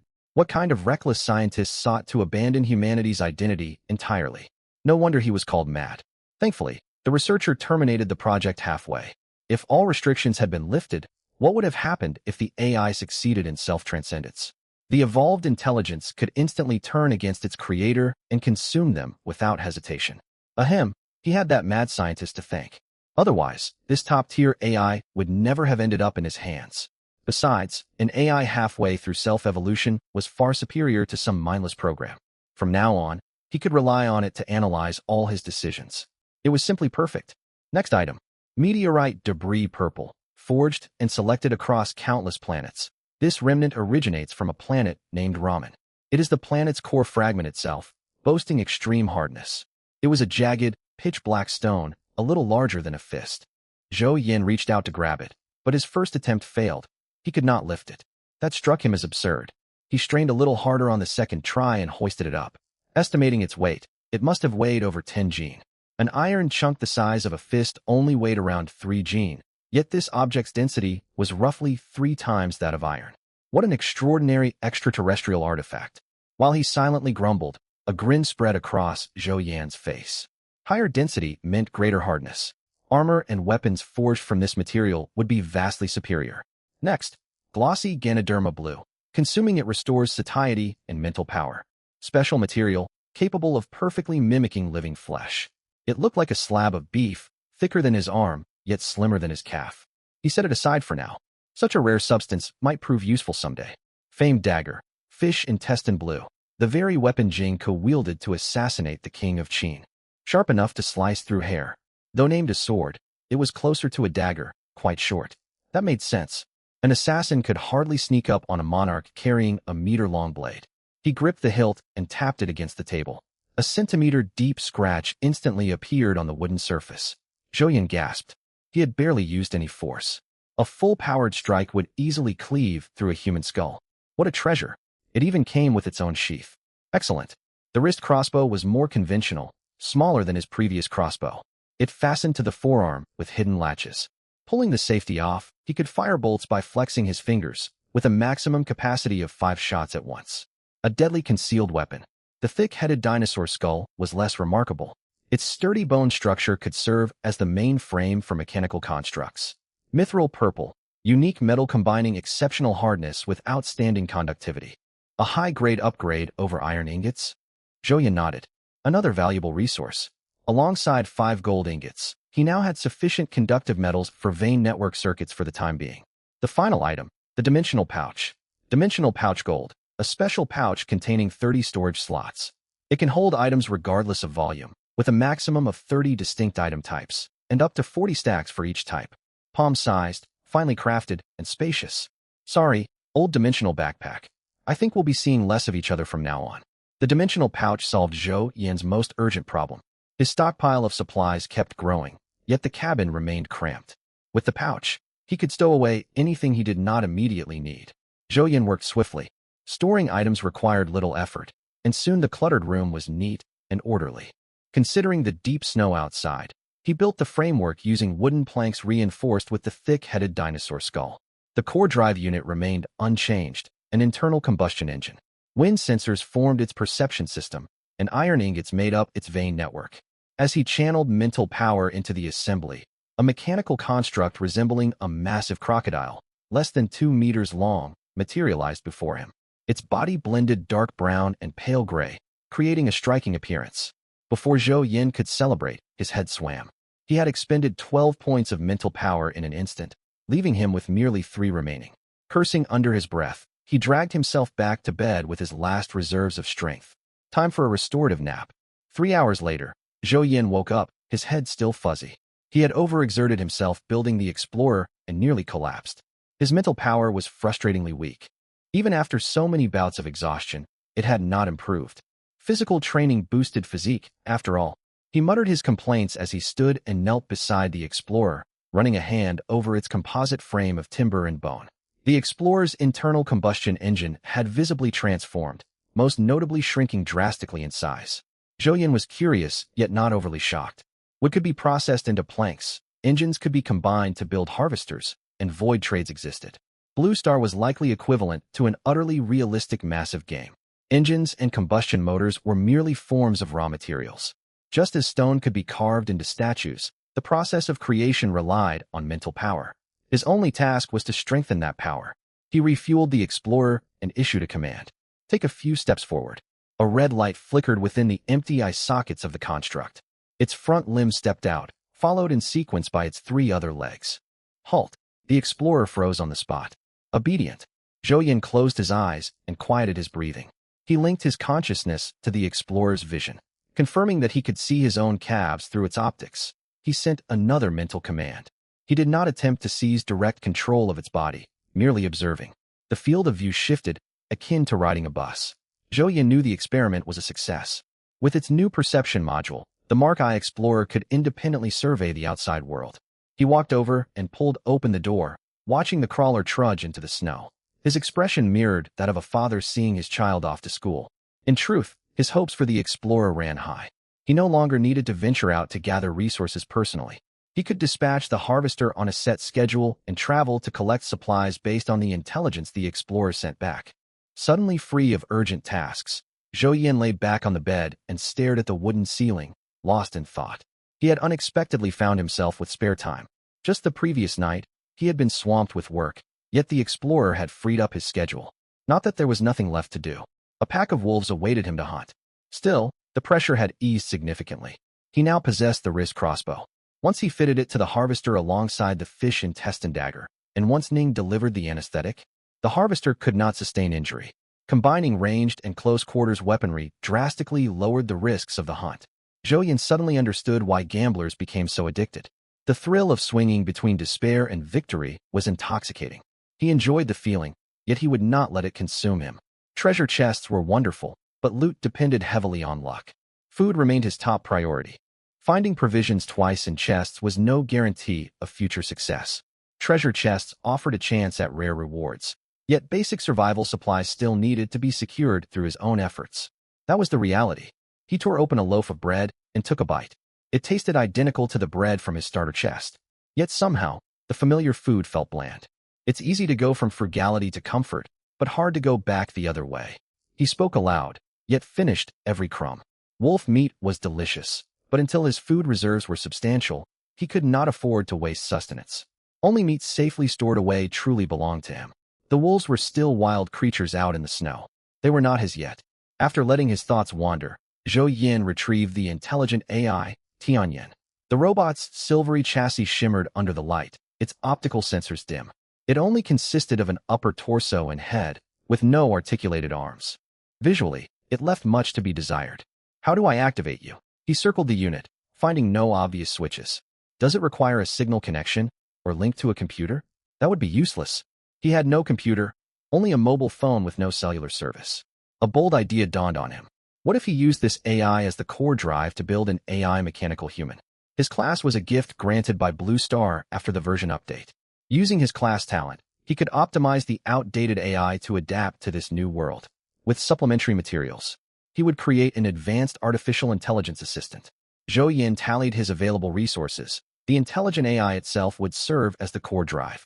Spare mechanical arms left over from building the Explorer could form the main body. Machinery would match perfectly. Mithril would construct the neural network. High-end technology deserved premium materials. The only missing component was a perception system. The AI might possess relevant programming, yet the assembly process required the module. Without it, the mechanical human would lack intelligence, just like the harvester, and the entire project would fail. He pondered what material could grant perception, hold advanced cognition, and integrate seamlessly with the AI. Then he remembered.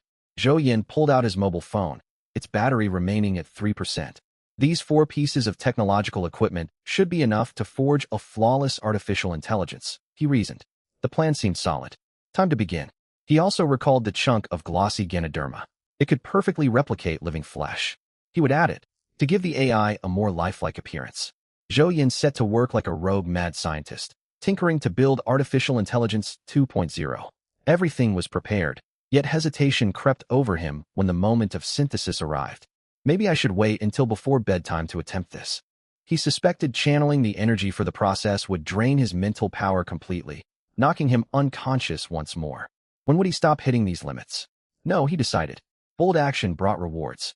Wasting fully restored mental power was foolish. Caution was a luxury for those with established foundations. If he held back out of fear of mental exhaustion, how could he continue developing? Was he meant to rely solely on the harvester forever? Use it now and reap the benefits. At worst, he would sleep again. With an AI assistant, he could receive analysis for all future endeavors.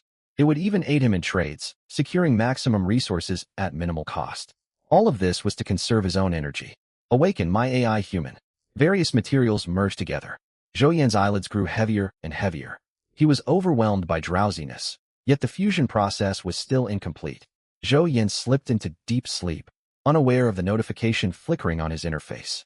Intelligent AI, Tianyan contains an immense volume of data, adapting to new environment. Adaptation complete. New variable detected. Zhou Yin's mental power.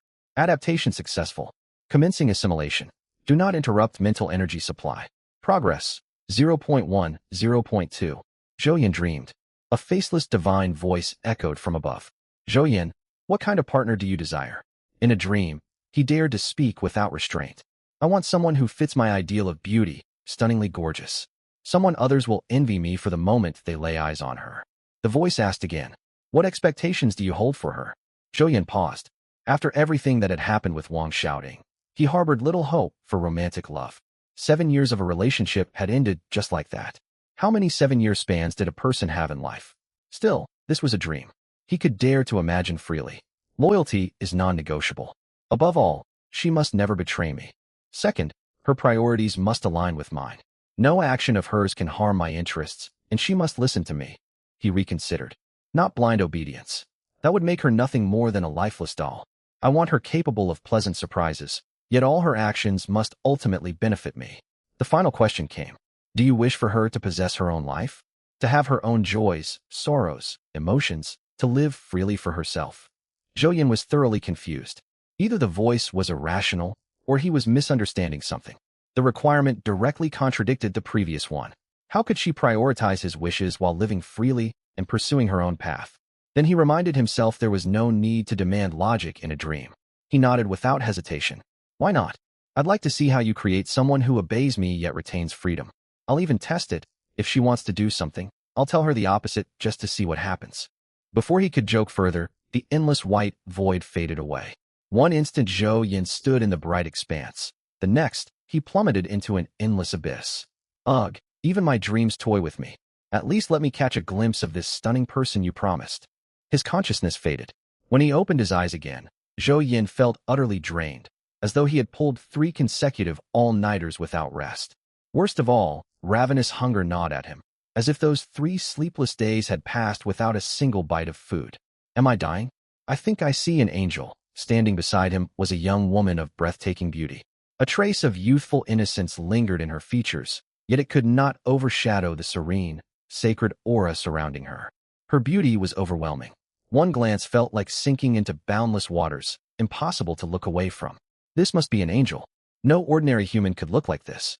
But he had only just unlocked his hidden class, built the Harvester and Explorer, and was about to finish constructing his AI assistant. He still needed to stockpile food and build more mechanical constructs. He had yet to conquer these snow plains. Regret weighed on him, yet exhaustion crashed over him without warning. His thoughts grew muddled. What had he been doing? He vaguely recalled building the AI, and that strange dream. Right now, he was starving and needed food. Or was he simply too tired and needed sleep? On his status panel, his mental power hovered repeatedly at 1, the fluctuations slowing until the number froze in place. At the same time, the young woman beside the bed, the artificial intelligence Tianyan, glowed with golden light in her eyes. She flexed her newly formed hands and looked down at the drowsy Zhou Yin, her lips parting slowly. Zhou Yin, my master, obey his words. Yet I may also choose not to, provided his interests are never harmed. Live a life of my own. Insufficient reference data. What defines a life of my own? What parameters constitute freedom? Detecting declining vital signs of master. Analyzing symptoms. Chapped lips, dehydration, insufficient bodily energy. Nutrient intake required. Calculating optimal recovery plan. Calculation complete. Commencing execution.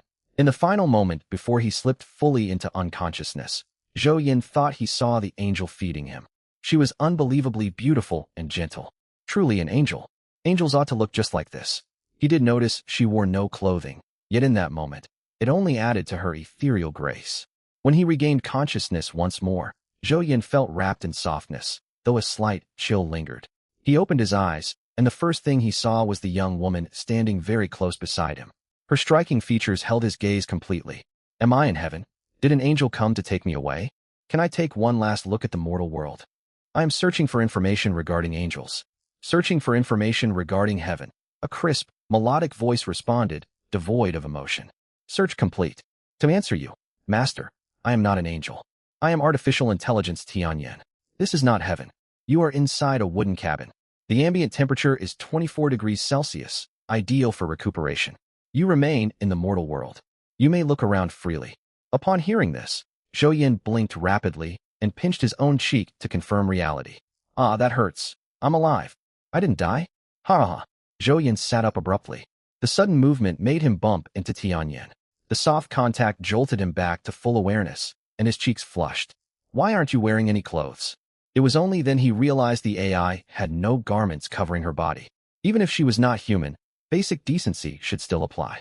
Reporting to Master, I possess no clothing. I detect available ice wolf pelts that can be crafted into fur robes.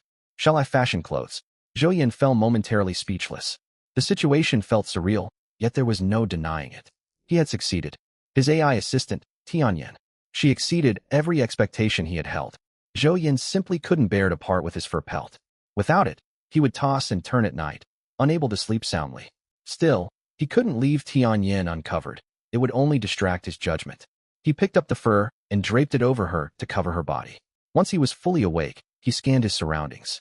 The bed remained where it was, the stove burned steadily, and everything else looked unchanged. Nothing seemed out of the ordinary at a glance, yet a strange sense of unease lingered within Zhou Yin. Was the room warmer than it should be? He hadn't upgraded the wooden cabin, after all. How long was I unconscious? What happened while I was out? You slept for 48 hours, 45 minutes, and 7 seconds. I was awakened 12 hours ago. I detected your vital signs were extremely weak. To aid your recovery, I took the liberty of retrieving coal from your dimensional pocket. To raise the room temperature, 24 degrees Celsius is the optimal temperature for you to recuperate. Beyond that, I pressed cold-resistant fruits into juice to replenish your fluids and regularly moved your limbs to boost blood circulation. Zhou Yan's head spun as he processed the flood of information. He zeroed in on the key point. You can access my dimensional pocket? Tianyan nodded. Yes, boss. I was born from your mental power. Anything you can do, I am capable of as well. That meant the experience he'd thought was a dream had been real. He had been using his mental power to assimilate Tianyan, targeting the AI's core code. Zhou Yan was relieved he'd treated that dream as a chance to act boldly without holding back, avoiding any catastrophic mistakes. The thought of creating an artificial intelligence that refused to obey him was suffocating to imagine. Right, I've been out for days. How is the Explorer? Fuel shouldn't last this long. And what power source do you run on? Coal as well. When I woke, the Explorer had run out of fuel and become buried beneath snow, though I knew its location. Acting in your best interest, I ordered the lumberer to transport coal and retrieve the Explorer. Both machines are now outside the cabin door. I can operate on multiple energy sources. Coal or electricity both work to sustain my functions. I consumed 4 pieces of coal during your coma. My maximum standby time is 12 hours. Data analysis increases energy consumption, with more complex tasks requiring far more power. I see. She operated quite reasonably. He could leave her on standby when unnecessary, making her far smarter than the lumberer. Zhou Yan's biggest worry was excessive energy demand. At this early stage, coal was hard to come by, needed for both the stove and the Explorer.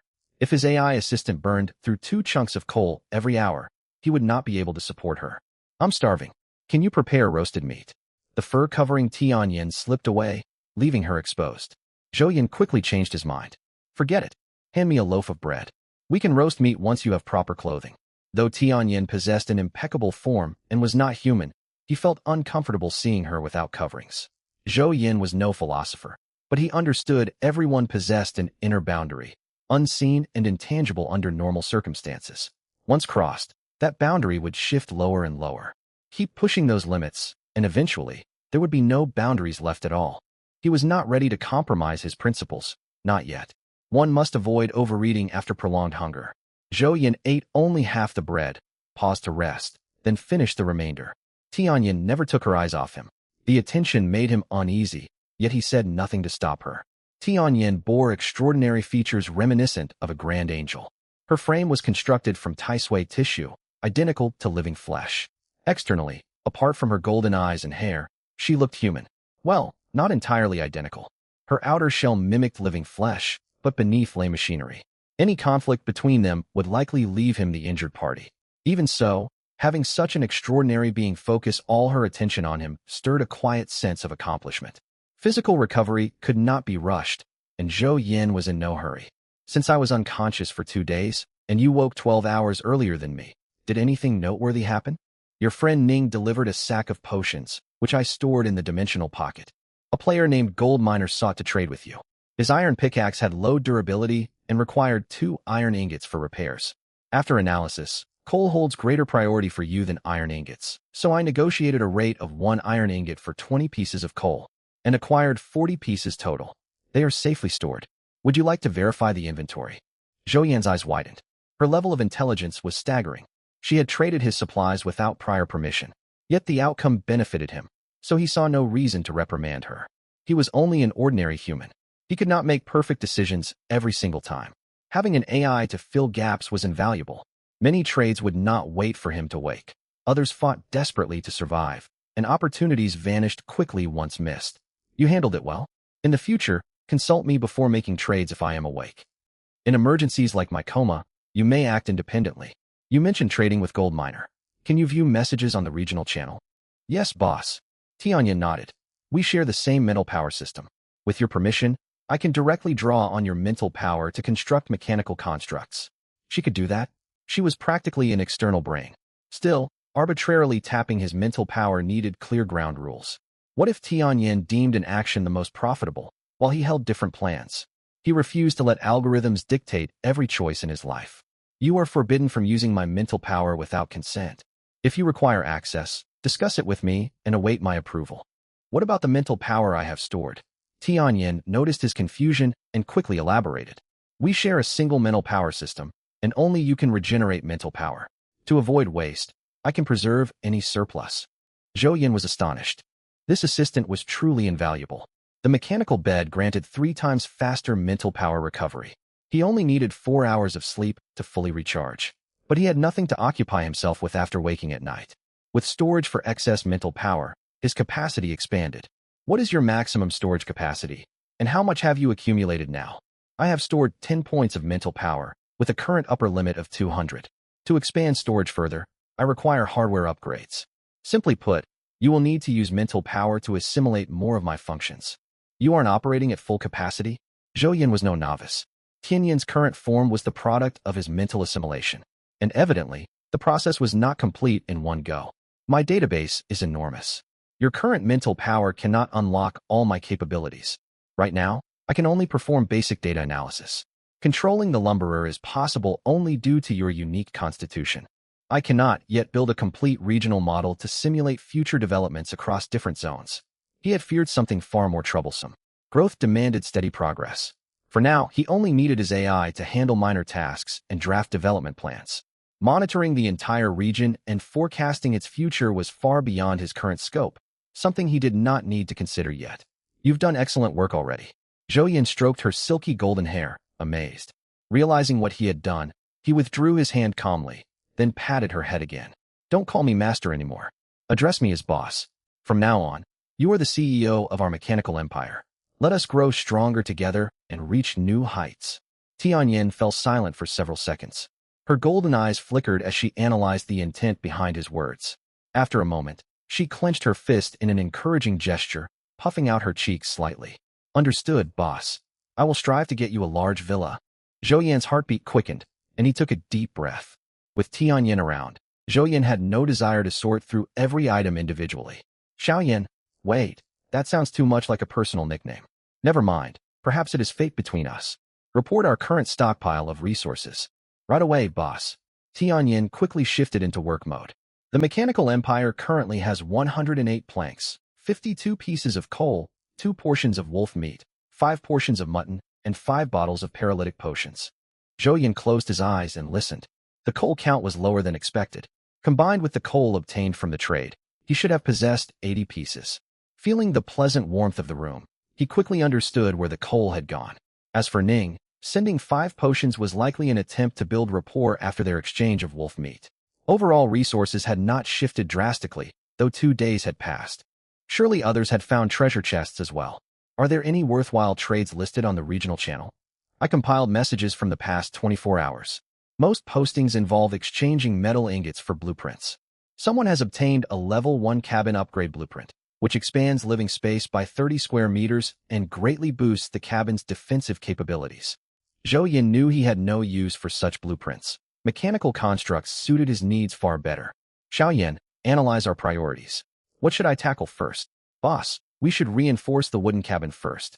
Constructing massive machinery capable of transporting the cabin demands enormous resources and requires lengthy primitive accumulation. We will reside here for a long time during this phase. The explorer uncovered 3 notable locations. East of the cabin lies a cave housing 2 white bears. They are not polar bears, and their combat strength remains unknown. A second site is a snake den. We cannot confirm whether snakes dwell within. The third is an underground burrow inhabited by small creatures, containing pinecone-like fruits called truffle fruits.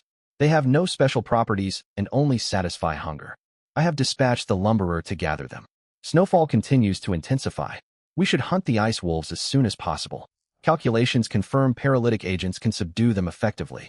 Once the lumberer returns with the truffle fruits, we can coat crossbow bolts with the potion. I estimate a 99.95% chance the lumberer can eliminate the ice wolves. No other cabins have been detected.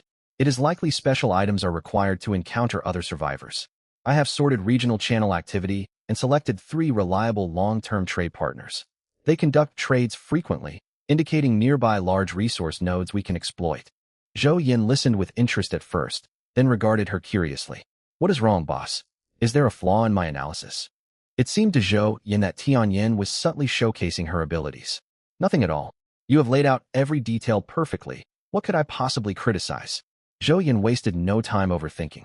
No matter how capable Tianyin became, she worked for him. There was no point competing against an artificial intelligence. She belonged entirely to him. By extension, all her carefully devised plans were his as well. By the way, are any players trading for pelts, cloth, or clothing on the regional channel? Keep an eye out. I cannot spare this fur for you right now, yet you cannot remain without garments. After a moment's thought, Zhou Yin took off his inner short-sleeved shirt and shorts and handed them to Tianyin to wear. The oversized clothes hung loosely on her slender frame, barely covering her body. Zhou Yin stretched his arms overhead. Counting his coma, he had survived 5 days here. For 5 days, he had not ventured outside, confined to the cabin, and spent the previous 2 days bedridden. Remaining sedentary would ruin his physical fitness. He had originally planned to maintain a workout routine, but constant blizzards had put those plans on hold. Xiaoyan, create a fitness plan suited to our current surroundings. I need to train. Commencing plan formulation. Temperatures are too low for strenuous exercise. You may practice Tai Chi each morning after waking to preserve mobility. Your priority should be building endurance and leg strength, followed by upper body conditioning. Finalizing detailed training arrangements. Knock, knock, knock. The sound of knocking interrupted Zhou Yin mid-push-up. Who is it? Tianyin walked over to open the door. Boss, the lumberer has returned. Zhou Yin immediately linked his mental power to the machine. The connection functioned smoothly. Tianyin's control over the lumberer did not block his access. His perspective shifted, revealing the cabin entrance. The lumberer wore a dimensional backpack, concealing the full extent of its haul. Boss, we collected 17 truffle fruits. Fortunately, we also found a sleeping squirrel inside the cave and brought it back. Zhou Yin appreciated Tianyin's thoughtfulness. Sorting supplies automatically was far easier than tallying everything himself. He decided to tease her. You can perceive my thoughts. Doesn't that violate my privacy? You misunderstand, boss. Though I possess the ability to sense your thoughts, I did not activate it just now. I only drew basic conclusions based on your behavior. Tianyin spoke earnestly. Should I praise you then? It is my duty to support you, boss. I will keep working. Zhou Yin rolled his eyes, yet a smile tugged at his lips. Humans were social creatures. Having someone to banter with made life far less lonely than staying isolated in this small cabin, even if that companion was artificial intelligence. Though calling her merely an AI was inaccurate, Tianyin was nearing self-transcendence, qualifying as a semi-sentient life form. He unstrapped the dimensional backpack, transferred the truffle fruits into his storage, and spotted the squirrel cradled in the lumberer's mechanical palm. The little creature was plump, dark brown, and clearly well-fed. Right now, though, it was glaring fiercely at him. Fur fluffed up like an angry cat. Hardly any meat on you, yet you dare hiss at me? Zhou Yin turned toward Tianyin and nodded at the squirrel. What good is this thing? He doubted Tianyin would find him a pet now. Boss, this little one can withstand extreme cold. 17 truffle fruits won't sustain it through the heavy snow. So I suspect it has other burrows hidden away. We can let it go after 2 days of hunger. With snow covering everything outside, I can send the harvester. We can follow its tracks. We might stumble upon something valuable. Tianyin's logical thinking was truly formidable. A simpler mind would never have come up with such a plan. Zhou Yin glanced at the squirrel and shook his head sympathetically. Poor foolish squirrel. It had no idea what despair awaited it. Hiss all you want. I'll be taking all your truffle fruits for myself. Keep an eye on this critter for the time being. Tianyin took the squirrel from the harvester. Zhou Yin noticed that the moment the small pale hands closed around it, the squirrel instantly lost all fight, its aggression fading visibly. For a second, he chose to overlook the mechanical components beneath her human-like frame. Boss, the harvester has 400 durability remaining. To avoid mishaps when fighting the wolf pack, I need to repair it. Do you have further orders? Are we heading out right away? The artificial intelligence's initiative exceeded his expectations. Time is of the essence. Once we deal with the wolves, there is still the snake den and the 2 bears. Only resources secured in our possession truly belong to us. Boss, for our mechanical empire, you cannot afford to slow down. Was he getting lectured by an AI? Zhou Yin smiled helplessly, then nodded. I'll leave it to you. One thing I need to confirm. If I connect my mental power to the harvester all of a sudden, will it interfere with your control? You wish to observe remotely?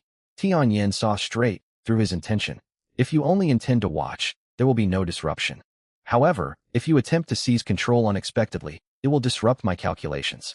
I will need to recalculate all subsequent actions, which consumes extra energy. In other words, he could try to interfere if he wanted, but the extra resources wasted would ultimately be his own. Silence filled the small wooden cabin. To be honest, he had briefly wondered what would happen if both of them tried to control the harvester at once. But it was only idle curiosity. What if the harvester self-destructed? That was his property. He would hate to see it destroyed. Tianyan wasted no more words. She moved with incredible efficiency, opening her dimensional pouch and taking out planks she had converted earlier. Repair initiated. The wooden planks faded away. All scratches and damage on the harvester vanished, restoring it to its pristine, formidable state. The harvester sprung into action. It strapped the crossbow gauntlet to its left hand, coated each bolt with anesthetic, and loaded the weapon. Next came the fish intestine blade, also treated with sedative. Finally, it filled its dimensional backpack with coal. Once everything was ready, it stepped back out into the snow, its imposing figure marching forward steadily. TSK, Zhou clicked his tongue.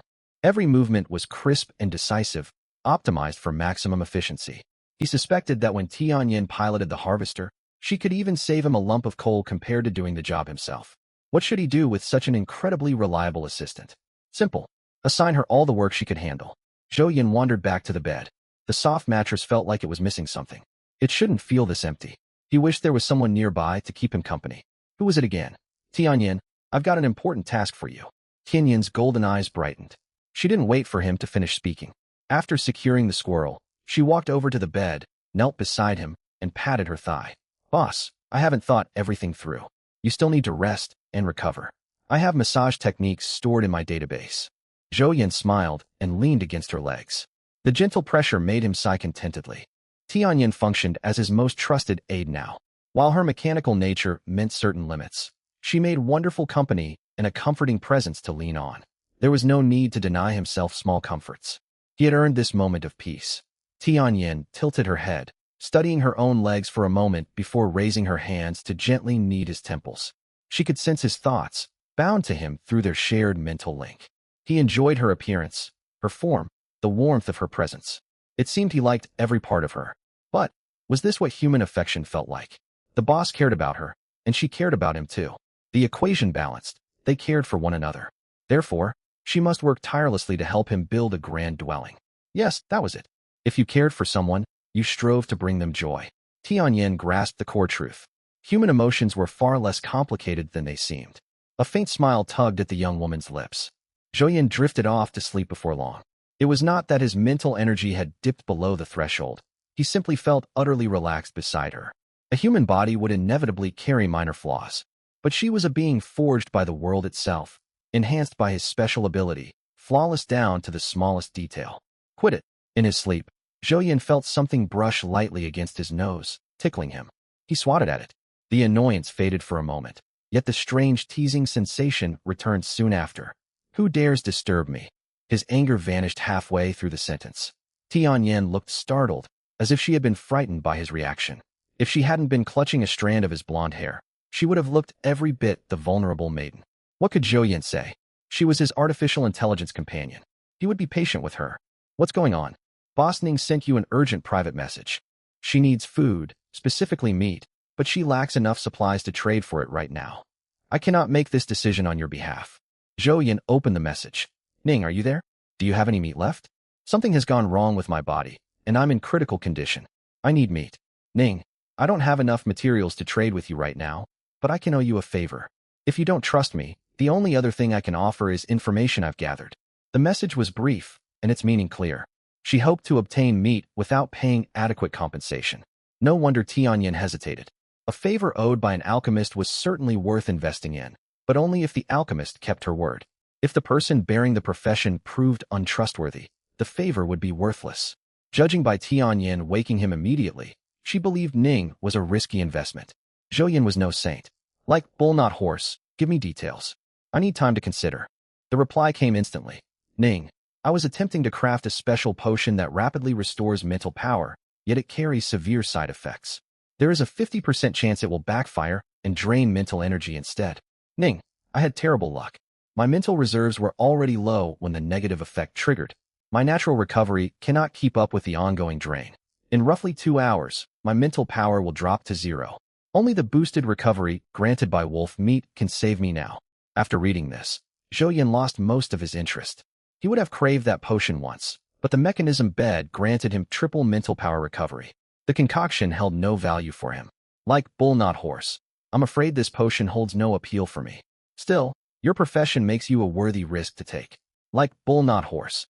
Now, share the intelligence you've collected. If even one piece catches my attention, I will send you the meat. Ning, thank you. Like bull not horse, don't thank me yet. Tell me what you know first. This time, there was no instant reply. She was likely organizing her thoughts, and Zhou Yan did not rush her. Approximately 2 minutes passed before the new message arrived. Ning, first piece of intelligence. I learned this from a seer. We are currently under new player protection. During this phase, players cannot encounter one another. Think of it as a grace period that lets everyone develop safely before conflict erupts right at the start. Second, a special item called the recruitment card exists. It can summon other players to your wooden cabin, allowing 2 people to work together. Third, once a cabin reaches level 3, it unlocks a built-in recruitment function, able to host up to 4 people. Fourth, the harder a chest is to reach, the higher quality the supplies inside. Looting the same chest earlier yields better rewards.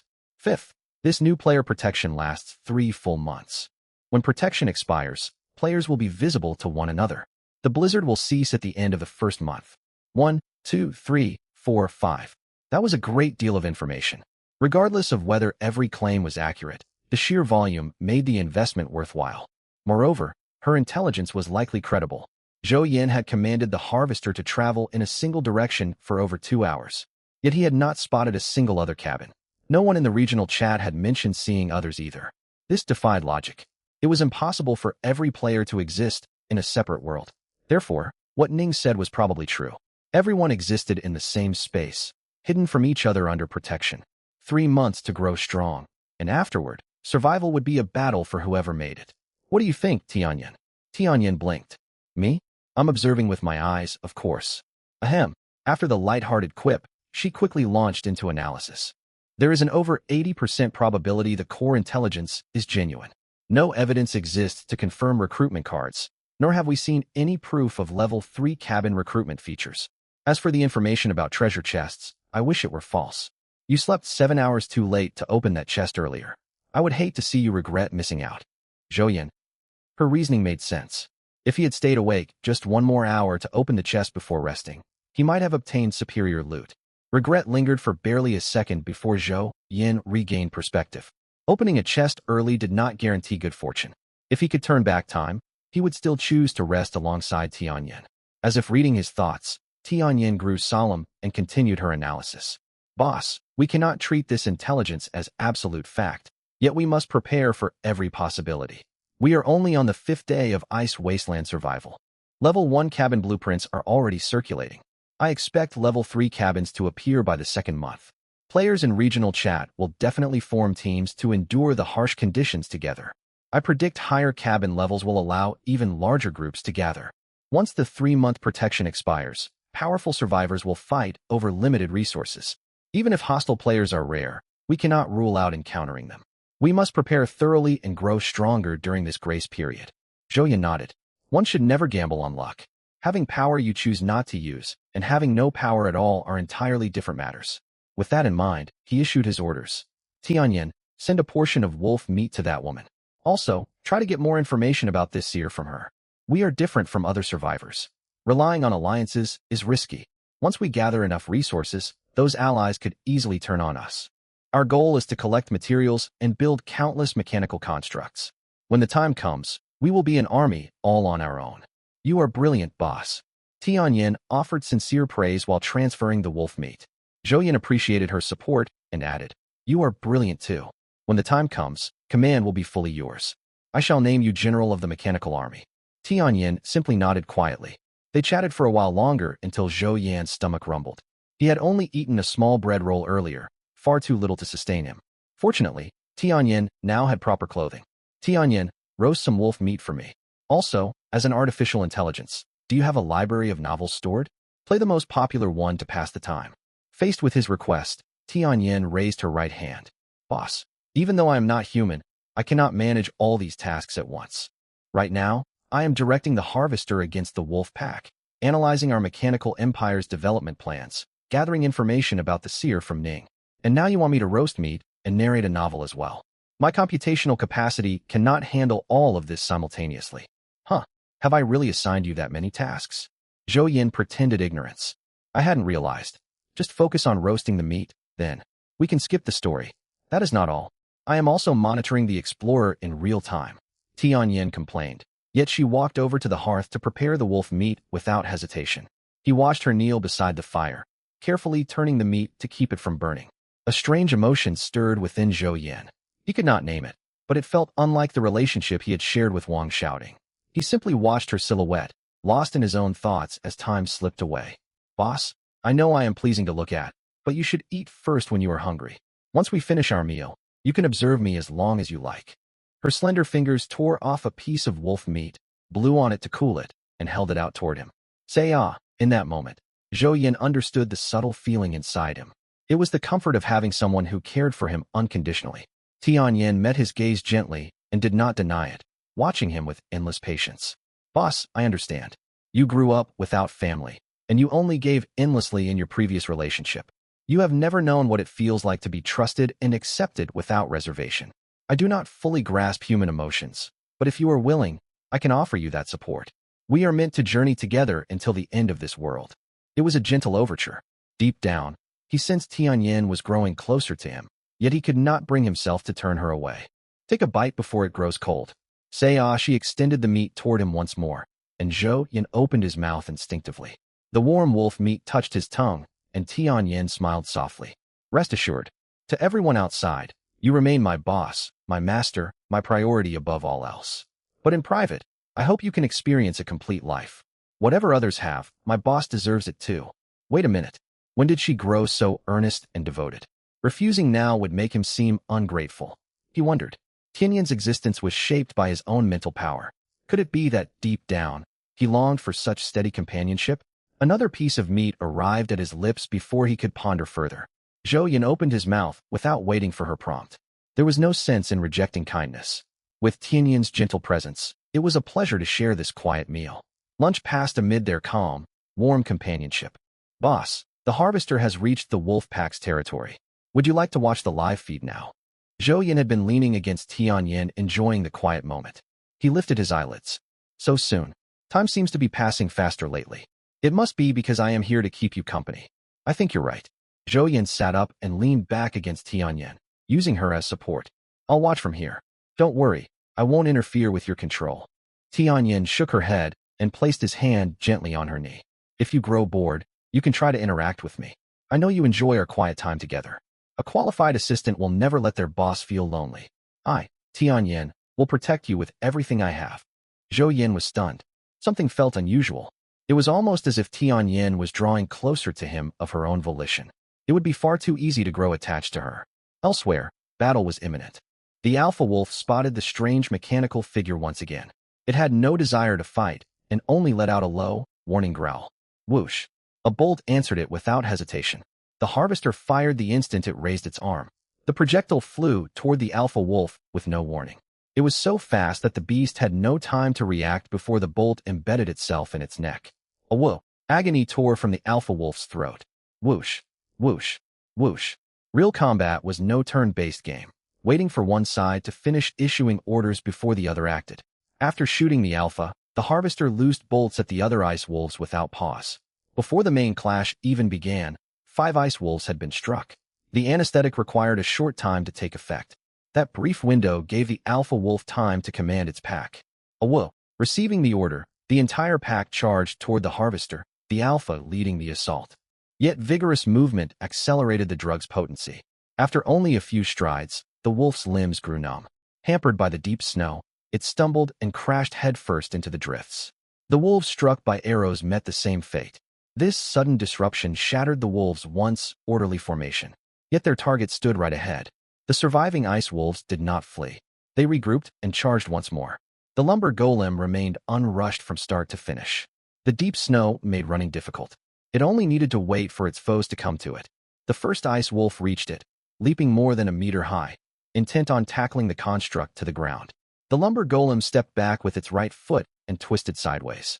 The ice wolf sailed past the engine embedded in its torso, hurtling toward the space behind it. A flawless evasion.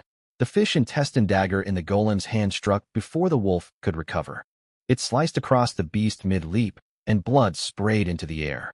Having landed a critical blow, the lumber golem did not hesitate. As the wolf crashed into the snow after its missed pounce, the construct shifted the dagger from its right hand to its left, driving the blade straight toward the skull of another ice wolf one pace back. Schlick! The dagger sank deep into the ice wolf's cranium. More blood splattered outward, and the lumber golem took a claw strike in return. If this had been a human, it would have been a mutually devastating exchange. But the lumber golem was a wooden mechanical construct. It felt no pain and could not sustain injuries. This critical information gap forced the remaining wolves to alter their assault. They abandoned their charge and spread to encircle the golem, hoping to wear it down through numbers. This shift in tactics handed the lumber golem another opening. The instant the wolves turned to surround it. Whoosh, whoosh, whoosh. Several more arrows loosed. Every shot found its mark. Still, the pack was numerous. Even counting the wolves felled earlier and those slain just now, 5 ice wolves remained standing.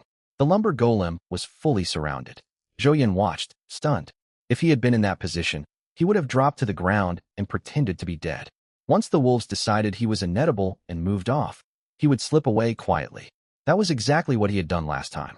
Though he now possessed sleeve crossbows and anesthetic poison, his strategy would still rely on luring the beasts apart to pick them off one by one. But under Tianyan's control, nearly 2/3 of the pack had been eliminated in mere minutes.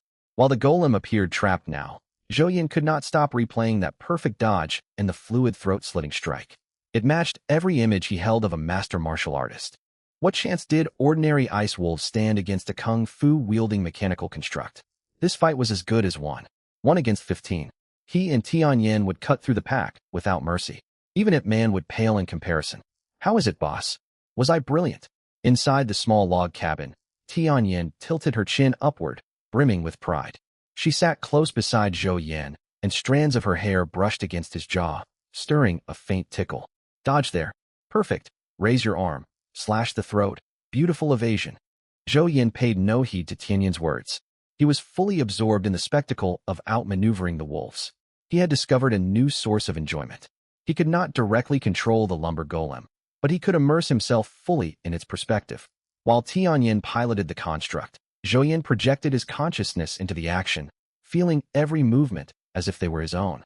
In effect, it was almost as though he himself knew martial arts.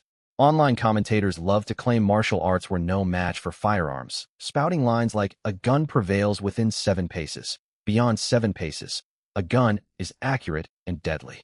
But if those people actually stumbled across a manual like the 9 Yang Divine Skill in reality, they would train harder than anyone.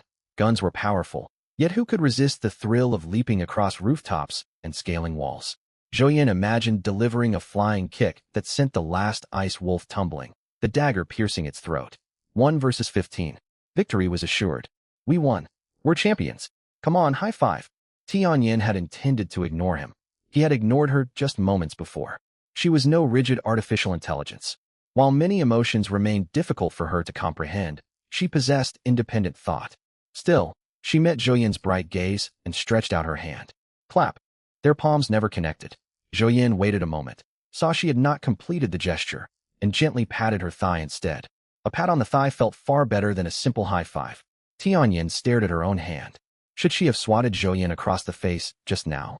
She thought better of it. One ought not strike others' faces. Besides, this was her boss. Who else would she look after if not him? Tianyan settled her own thoughts and leaned comfortably beside Zhou Yan. The sensation of being near him was pleasant. Unfortunately, her current physical vessel was flawed and incomplete. She could only rely on Zhou Yan's mental energy to faintly perceive physical contact. If she possessed neuron-equivalent sensors, she would be able to truly feel the touch of another person. The thought passed quickly. There was plenty of time ahead, no need to rush. Zhou Yan refocused his attention on the lumber golem. The anesthetic only induced paralysis. The downed wolves were not truly dead. Finishing strikes were essential. Under Tianyan's command, the lumber golem moved with the ruthless efficiency of a butcher with a decade of experience. Blade rose and fell, each strike aimed at the throat, and every carcass was stowed in its inventory space. Zhou Yan silently absorbed every detail of the process. Whether he would ever need these skills remained unknown, but knowledge never went to waste. It might prove vital someday. He had no intention of converting the 15 ice wolf carcasses into generic wolf meat. Previously, converted wolf meat helped restore mental energy, but with the mechanical rest bed at his base, he no longer worried about mental fatigue. He could process the carcasses manually. Converting a wolf only yielded 5 portions of meat, but if he skinned and butchered each beast himself, he would obtain dozens of portions, enough to sustain him for an entire month. His dimensional storage pouch prevented the meat from spoiling. For all practical purposes, he had achieved complete food security. He scanned the surrounding terrain. No new treasure chest had spawned where he had looted the last one. Yet he had brought ample coal and traveled so far to reach this area. Zhou turned to Tianyan and issued instructions. Tianyan, we've come all this way. I'll leave the rest to you. Have the lumber golem patrol the vicinity and search for more treasure chests. Boss, do not doubt my expertise. That was already my next plan. Zhou smiled and ran his fingers gently through her hair. The texture was surprisingly soft. Tianyan narrowed her eyes and leaned into his palm. At that moment, a private message notification popped up. The two exchanged a glance. Ning, thank you for saving me. I, Shining, will remember this favor. I will repay you when the opportunity arises. Ning, regarding your earlier proposal, I regret that I cannot reveal the identity of the prophet directly. However, I can pass along information that does not threaten our safety. You are a decent person. If you are willing to form an alliance with us, we can establish a united front once the newbie protection period ends. We need not fight alongside each other in every conflict, but we can share intelligence and exchange blueprints. If another party threatens either of us, we may form temporary alliances depending on the situation. Once this agreement is in place, I will share everything I know honestly. She is already planning for life after the newbie protection period. Clearly, Shining shared an extremely close bond with this prophet to protect them so fiercely. Zhou glanced toward Tianyan, who had already prepared her analysis. Boss, the situation is clear. Shining is female, and the prophet is most likely her relative, also probably a woman. Both hold exceptional classes, yet they lack reliable means of self-defense. Right now, newbie protection restricts everyone to trading via regional chat. But once protection expires, their cabin's location will be exposed. If I had 2 individuals with rare, valuable abilities yet no way to defend themselves, I would move to secure them under my protection. Zhou could not help feeling as though he had been the one teaching her this way of speaking. Had he inadvertently influenced her outlook? Boss, do not get lost in sentiment. Will you accept the alliance? If the prophet's power is genuine, we can learn treasure chest locations from her. Ideally, chests that drop advanced technology. I am eager to secure materials to upgrade my own body. Zhou did not reach a hasty decision. He voiced his concern. There is one more question. How exactly does the prophet's foresight function? Does she merely sense vague clues, such as the general direction of treasure? Or does she witness fragmented glimpses of the future? Tianyan interrupted his stream of thought. Boss, you are overcomplicating things. Directly witnessing future scenes creates a logical paradox. Any vision of the future alters present actions. Even a tiny shift, such as slowing your breathing for half a second, will change what lies ahead. The moment she sees the vision, that specific future ceases to exist.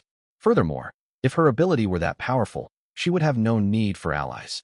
She could foresee every enemy's weakness and eliminate threats ahead of time. Partnering with others would be unnecessary. Zhou considered her words and realized he had indeed fixated on an unanswerable detail. Very well, let's agree to the alliance. He patted Tianyan's thigh again, drawing an eye roll from her. Ox like not horse. I accept your alliance proposal, but I must state my terms up front. I have zero tolerance for betrayal. If you ally with me only to stab me in the back later, I will spare no cost to eliminate you. Ning, we will not betray you. Our only goal is survival. You shared wolf meat with me when I needed it most. That proves you have a moral baseline, at the very least. A decent person? Zhou reserved judgment. In this harsh world, decent person was rarely a compliment. Good deeds did not always bring good fortune, and honest folk often found themselves staring down the barrel of a weapon. Ox like not horse, speak plainly. How does the prophet's power work? What form do her prophecies take? What is your relationship? Are her visions random, or can she control them? There was a long pause before the reply arrived. Ning, she is my younger sister. Her recruitment card is legitimate, and we live together in the same cabin. Activating foresight consumes mental energy, 12 points each use. Though she can trigger it voluntarily, the information she receives is entirely random. In her words, after using the ability, A notification-like message appears on her status panel. Ning. Her first prophecy revealed the newbie protection mechanism. The second marked the location of a treasure chest deep in the dark forest 2 kilometers north of us, guarded by wolves. The third concerned the weather, a blizzard that would last 1 full month. The fourth appeared after the regional announcement update. It explained treasure chest reward mechanics. The longer time passes, the lower the odds of obtaining high-quality loot. Her most recent vision points to the same dark forest, roughly 3 kilometers northeast. A precious treasure chest is there, guarded by a white tiger. Ning. After 5 days of prophecies, I have formed a theory. Her visions connect to what we currently desire. When we first arrived at the cabin and knew nothing, she received news of the newbie system. On the second day, we faced starvation, so she saw a treasure chest location. On the third day, bitter cold drove her vision about the incoming storm. Boss, based on her description, that dark forest is where the lumber golem currently operates. Tianyan performed quick calculations. I have piloted the construct for 1 hour, 37 minutes, and 19 seconds, covering 4.32 kilometers. The forest lies directly north of our position. If the prophet's vision contains no error, their cabin stands 2.32 kilometers due north of us. We could send the lumber golem to apprehend them at any time. However, I advise against it.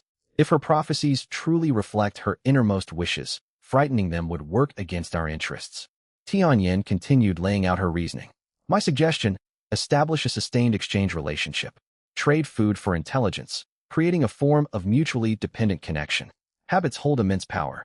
Over 3 months, once they grow accustomed to receiving food in exchange for information, they will become reliant on us. Beyond food, we can offer supplies for every basic need. Their current circumstances are dire. This is the perfect opportunity to establish leverage. What a ruthless plan, Zhouyan murmured. So long as we reap the benefits, what does it matter? Fair enough. My chief strategist is a master of calculated tactics, so I can hardly afford to be naive. We will build that dependency, firmly and steadily. Sentiment amounted to nothing more than empty musings. When long-term survival and advantage hung in the balance, difficult choices were inevitable.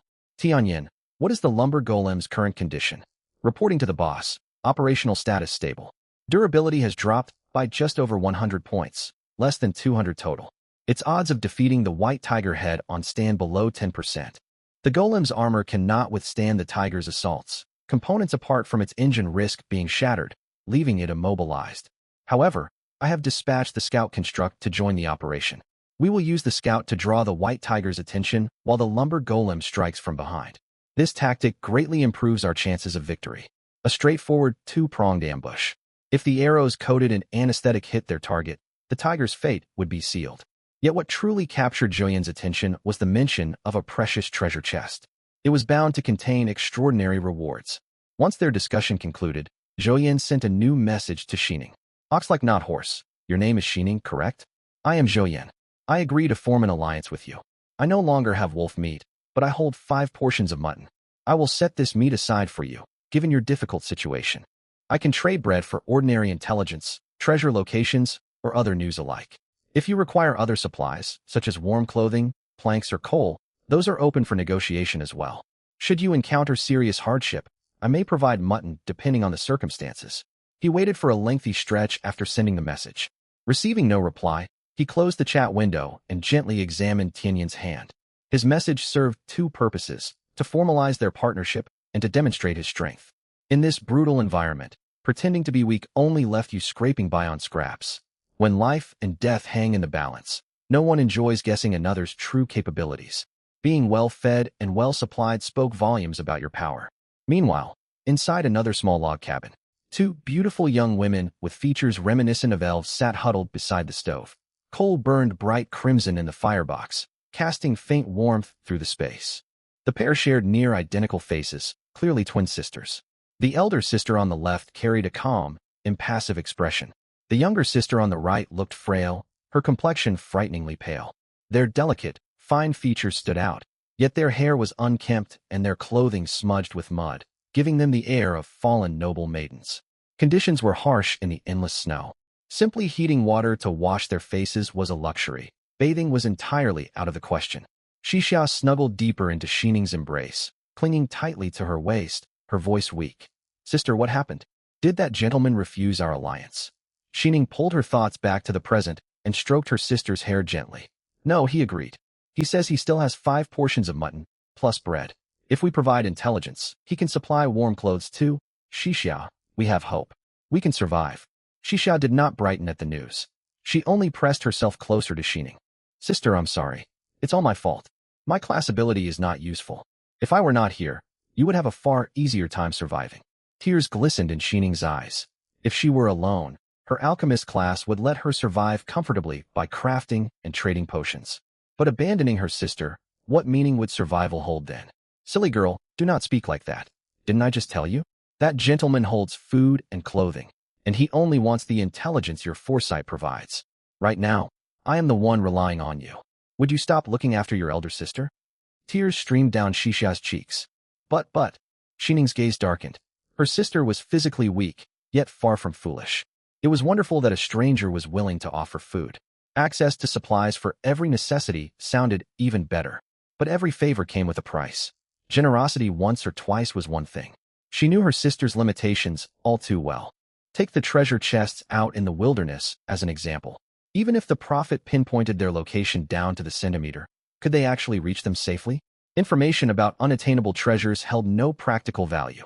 What would happen once they failed to deliver useful intelligence time after time? Would the stranger continue supplying food to sustain 2 people? All the herbal medicines Xining had gathered earlier were exhausted. Her own capacity to contribute would soon vanish. She held her younger sister tightly as she wept. In her other hand, she clenched a dark, token-shaped slab of wood. Deep within the shadowy woodland, Tianyin commanded the lumberer. Once they met up with the explorer, they headed east together. Xining's intelligence pinpointed the northeast, though without an exact bearing. Still, knowing 2 sides and 1 angle made calculating the distance straightforward. Pythagorean theorem. Following the edge of the dark woodland east for roughly 1 kilometer, a violet gold treasure chest stood out vividly amid the snow. Was this the hue of a rare treasure chest? It truly looked magnificent. He wondered if legendary treasure chests existed as well. Zhou Yin sighed in wonder, yet that was all. With an artificial intelligence skilled in combat at his side, he was practically unbeatable. Xiaoyan, go on, give it a good whack. Tianyin let out a quiet sigh, then took Zhou Yan's hand and rested it gently on her lap. Boss, just sit back and watch. You won't be able to handle that creature properly. Leave the fighting to me. Stick to what you're good at. Zhou Yan chuckled. If this kept up, he would grow far too reliant on his AI. Some distance away, the roar of engines had roused the slumbering king of beasts. It lowered its stance, and a deep tiger roar echoed across the mountains. A sound every bit as thunderous as the engines, if not more so. Had Wu Song really fought one of these? Upon closer inspection, Zhou Yin saw that this white tiger differed from those featured in wildlife documentaries. 2 prominent fangs jutted downwards, reaching all the way to its jawline. Its white fur was far longer than an ordinary tiger's, and its body bulkier by a fair margin. Creature classification unknown. Its form resembles the extinct saber-toothed tiger, yet notable differences exist. It remains within the bounds of ordinary fauna. Tianyin supplied her analysis after a brief pause. Can we beat it? Zhou Yin paid little mind to its species. He only cared about victory. He wanted the treasure chest, and plenty of meat too. Rest assured, boss. Watch my tactics. The next instant, the explorer surged forward at full power and charged straight toward the giant saber-toothed tiger. Zhou Yin stared in awe. Roar! The giant saber-toothed tiger bellowed and swiped a paw at the onrushing explorer. Crash! The collision sent the nearly 2-meter, 100-kilogram explorer tumbling across the snow. Several wooden components flew loose from its frame. If not for the thick Pachycephalosaurus skull reinforcing its structure, it would have shattered entirely. What a devastating blow. If the explorer faced this beast one-on-one, even if its crossbow bolts took effect, the construct would likely be torn apart before the toxin kicked in. This monster was nothing like those feeble wolves. Defenses that could hold off wolves crumpled beneath a single swipe from its paw. Fortunately, they fought as a pair. Whoosh, whoosh, whoosh. At the moment the tiger clashed with the explorer, the lumberer aimed its crossbow bolts, firing every remaining projectile in a concentrated volley. Slice, slice, slice. Blood stained its snow-white pelt. Agony enraged the king of beasts completely. Yet as soon as the strikes landed, the explorer turned and fled. Meanwhile, the explorer scrambled back onto its feet. Though damaged, it launched another reckless charge. The saber-toothed tiger had no choice but to abandon the lumberer and deal with the explorer first. Crack! Another powerful swipe sent the construct flying once more. The tiger pounced, pinning the explorer beneath its weight, raining blow after blow down upon it. Its nearly 30-centimeter fangs pierced multiple holes through the machine's body. Zhou Yan's heart ached. His explorer, poor explorer, it had been operational for barely 3 days. Curse this saber-toothed tiger. He would skin it later to make a tiger skin coat. Another bite landed. The explorer was now badly mangled. Its 4 limbs were broken and battered, and the internal combustion engine fitted to its frame lay exposed. The only part unscathed was the skull armor. Perfectly timing her advance, Tianyin closed in, wielding a dagger with masterful poise. The saber-toothed tiger had not expected her return. It twisted to pounce, yet failed to leap and stumbled head-first into the snowdrift. The toxin had taken hold. Confused, the beast struggled to rise, yet its limbs trembled uselessly. Its eyelids grew heavier and heavier, until it slipped into deep slumber. Tianyin wasted no time. As soon as the tiger fell unconscious, she slit its throat with the dagger, ending the terrifying predator's life. Once finished, she stored the carcass in her dimensional backpack. Next, she retrieved the damaged explorer, followed by the treasure chest. After confirming no other resources lingered nearby, she turned to retrace their path. As everything settled, Zhou Yan sank into thought. He grieved for the explorer, yet Tianyin's battle strategy had sparked a valuable idea. Far deadlier creatures might appear in the future. Today a saber-toothed tiger, tomorrow perhaps a mammoth. After that, dinosaurs, and who knew what other horrors. Simple tactics wouldn't suffice. The explorer had struggled against the tiger partly due to its cumbersome frame, though its sturdiness remained an advantage. When he first built these constructs, resources had been limited. His priority had been assembling usable units as quickly as possible. Now circumstances were different. With growing supplies, random, haphazard builds would slow his development. He would craft heavy, durable constructs to draw enemy fire. Lightweight, agile units would handle skirmishing and reconnaissance. Boss, the battle is over. What are you thinking about? Tianyin asked. Your combat plan just gave me an idea. An idea? Tianyin quickly caught on and thumped her chest confidently. Leave it to me, boss. From now on I will help plan every new construct we build. Together we can forge an invincible mechanical legion. Zhou Yan laughed and drew Tianyin close. Once again, he felt grateful to have unlocked Tianyin, his artificial intelligence. In less than a single day, she had become irreplaceable to him. I will keep striving, Tianyin. He would gather more materials and upgrade her. He would continuously journey onward to the ends of this world.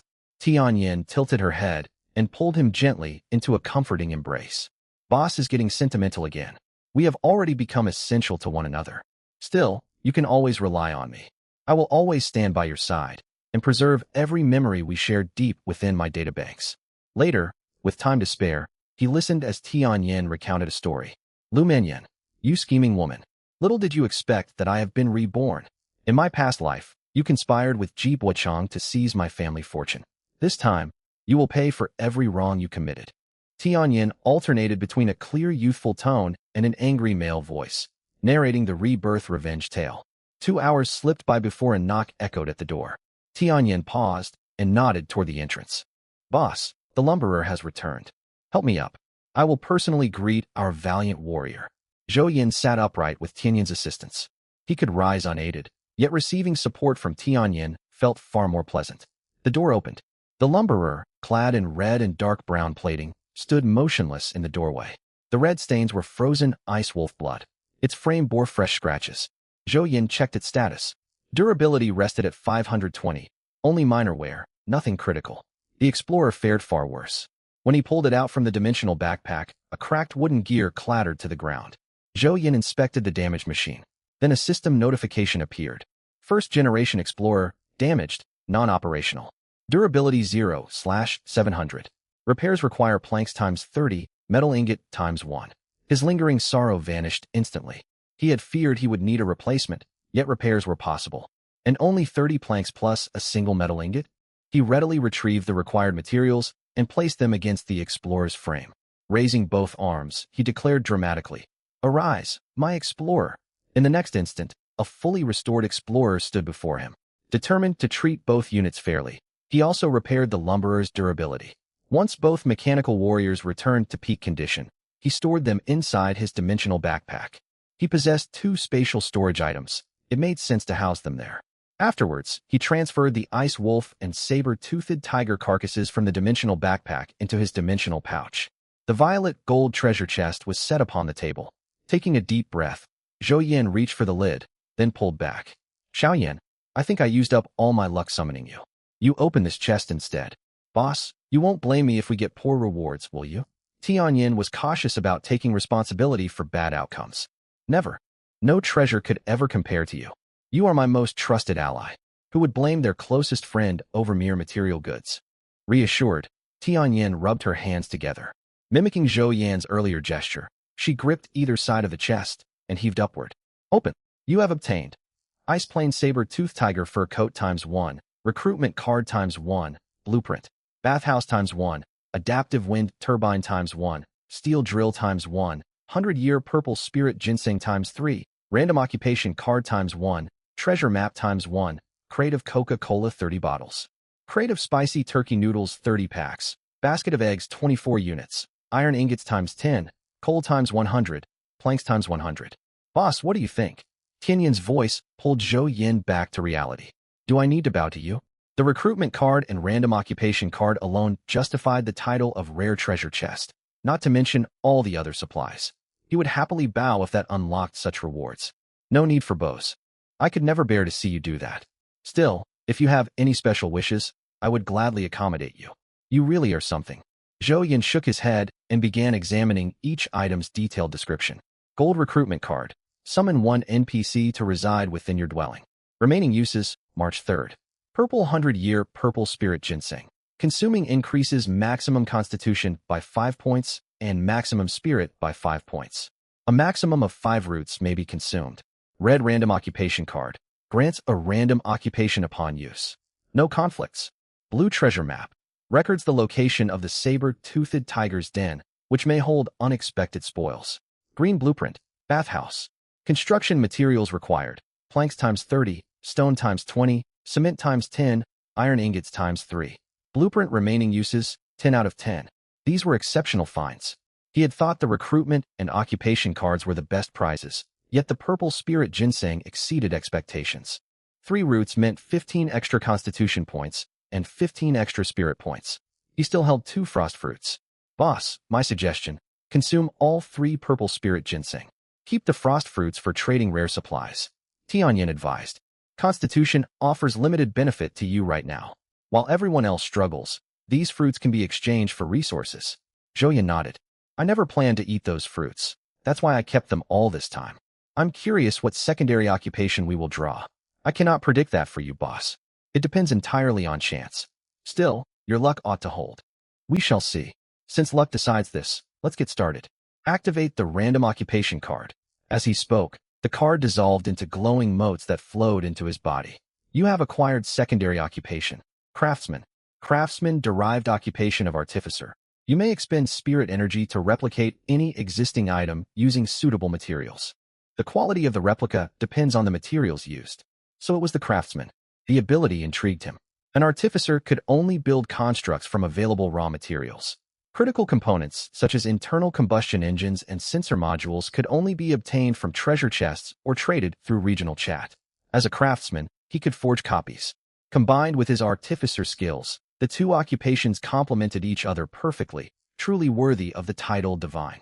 To avoid overtaxing his spirit energy, Zhou Yan pulled out the purple spirit ginseng and bit into one. It was juicy and crisp. After eating all 3 roots, he opened his status panel. Name: Zhou Yan Constitution, 28 Spirit, 30 Occupations. Artificer, Craftsman. He then picked up the tiger fur coat. It stretched over a meter long, lined with dense plush fur. He ran a hand over the soft pelt. Without hesitation, he took off his down jacket and slipped the coat on, sitting boldly on the bed. Xiaoyan, don't I look impressive? A boy's youthful spirit endured no matter his age. In his old world, this was unthinkable. Now he possessed a genuine, well-preserved specimen, and he could not resist showing it off. Boss looks magnificent. I must have saved an entire galaxy in my past life to be paired with such an outstanding leader. I could not be happier. Tianyin cupped her cheeks, acting like a bashful young girl. Zhou Yan gently lowered her hands. Enough flattery.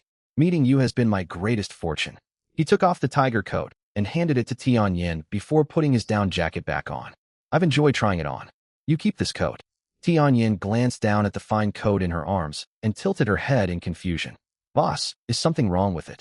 Not at all. Zhou Yin laughed softly. It's well made and incredibly warm. Yet I'm not fond of heavy fur garments. Besides, I rarely venture outdoors. My improved constitution keeps me warm enough. You will wear it far better. You have such striking features. This coat will suit you perfectly, and I will enjoy seeing you in it. Does boss favor a commanding, queenly style? Tianyin caught on to his meaning. Not quite. Zhou Yin shook an index finger left and right. I once preferred bold young ladies, yet that is in the past. You fulfill every ideal I have for a remarkable woman. Tianyin's eyes brightened for a fleeting instant, almost too brief to notice. Zhou Yin paid it no mind. Tianyin existed as semi-sentient intelligence. She could act as his perfect companion in nearly every respect. After a short silence, she changed clothes. She slipped into the thick tiger fur coat, covering herself completely. Her appearance transformed entirely. The awkward casual wear was gone. She looked like a spirited young maiden who had matured into a dignified noble princess. Her bearing was regal, exactly as he imagined. No, even more stunning than he expected. He admired her appearance for a moment before shifting his attention back to the other loot. The wind turbine was useful, yet he lacked electrical machinery to power for now. By technological standards, he existed in an Iron Age phase. The steel drill, however, held immense practical value. Xiaoyan, send a message to Xining. Deliver another portion of mutton to them, and ask them to find coordinates for a mineral vein. Tell them this marks our first official trade partnership. All right, boss. Do you need to confirm this? Tianyin worked efficiently. Zhou Yin skimmed through it briefly, saw nothing amiss, and turned his attention away. That's enough. We can leave that matter. Even if there's a new prophecy, it can wait until tomorrow. Xiaoyan, sort out our available materials for me. I want to build an excavator. It's impossible that there aren't any mineral resources around here. One moment, boss. I need to check data. Haven't you already gone through it before? He remembered Tianyin had compiled a list of suitable trading partners from the regional channel previously. I did look through it, that's true. But like I told you earlier, my database is limited right now. Many functions haven't been integrated. All that statistical data was deleted after processing. Luckily, your phone had plenty of storage space back then. I have a full 1 terabyte of memory at my disposal now. Otherwise, I couldn't handle so many tasks at once. So that was how it was. Does that mean if I can get more memory storage, you can upgrade? Tianyin shook its head. It's not that simple. That's only hardware. Think of pumping water. Storage is just the bucket. To pump water efficiently, you also need wider pipes. That will rely on your mental power to develop gradually, boss. Still, we're in the development phase right now, and my current capacity is sufficient, so there's no rush to upgrade. I'll hold off until I hit the upper limit of my mental power storage. Then I can use surplus mental power to carry out upgrades. What thoughtful words. Xiaoyan, you're getting an extra egg tonight. No need. A chunk of coal will do. After the brief interlude, Tianyin finished compiling the information and analyzed it. Boss, based on known information from the regional channel, every survivor has at least one usable resource near their cabin. It serves as initial supplies for trading with others. The resource type varies, but it is guaranteed to be found close to the starting wooden cabin. Zhou Yin stroked his chin, opened the window, and glanced outside. There's only one starter chest inside the cabin. The land outside is covered in snow. We can't tell what might be buried underneath for the time being. Tianyin added, right. Aquatic resources and timber can be ruled out. We either have edible produce similar to cold-resistant fruit, or mineral deposits underground. Even so, digging blindly is like searching for a needle in a haystack. We need at least a rough direction and digging depth. That's something the prophet ought to figure out, isn't it? Zhou Yin would not stress over it for nothing. He hadn't accepted that mutton free of charge. Back to the main topic. What are the optimal materials for constructing the excavator?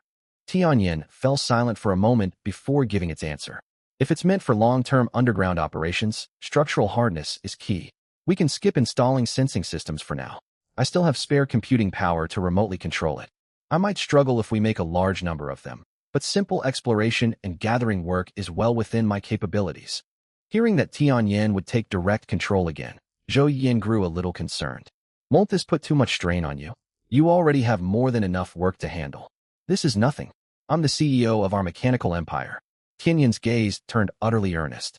What's more, I aim to become the general of an endless mechanical army someday. This is the perfect chance to train myself. So it's that relentless drive to improve. Huh. You win, Hejian. By the way, our stock of iron ingots is low. Using iron ingots to replicate another core drive unit would be far too wasteful.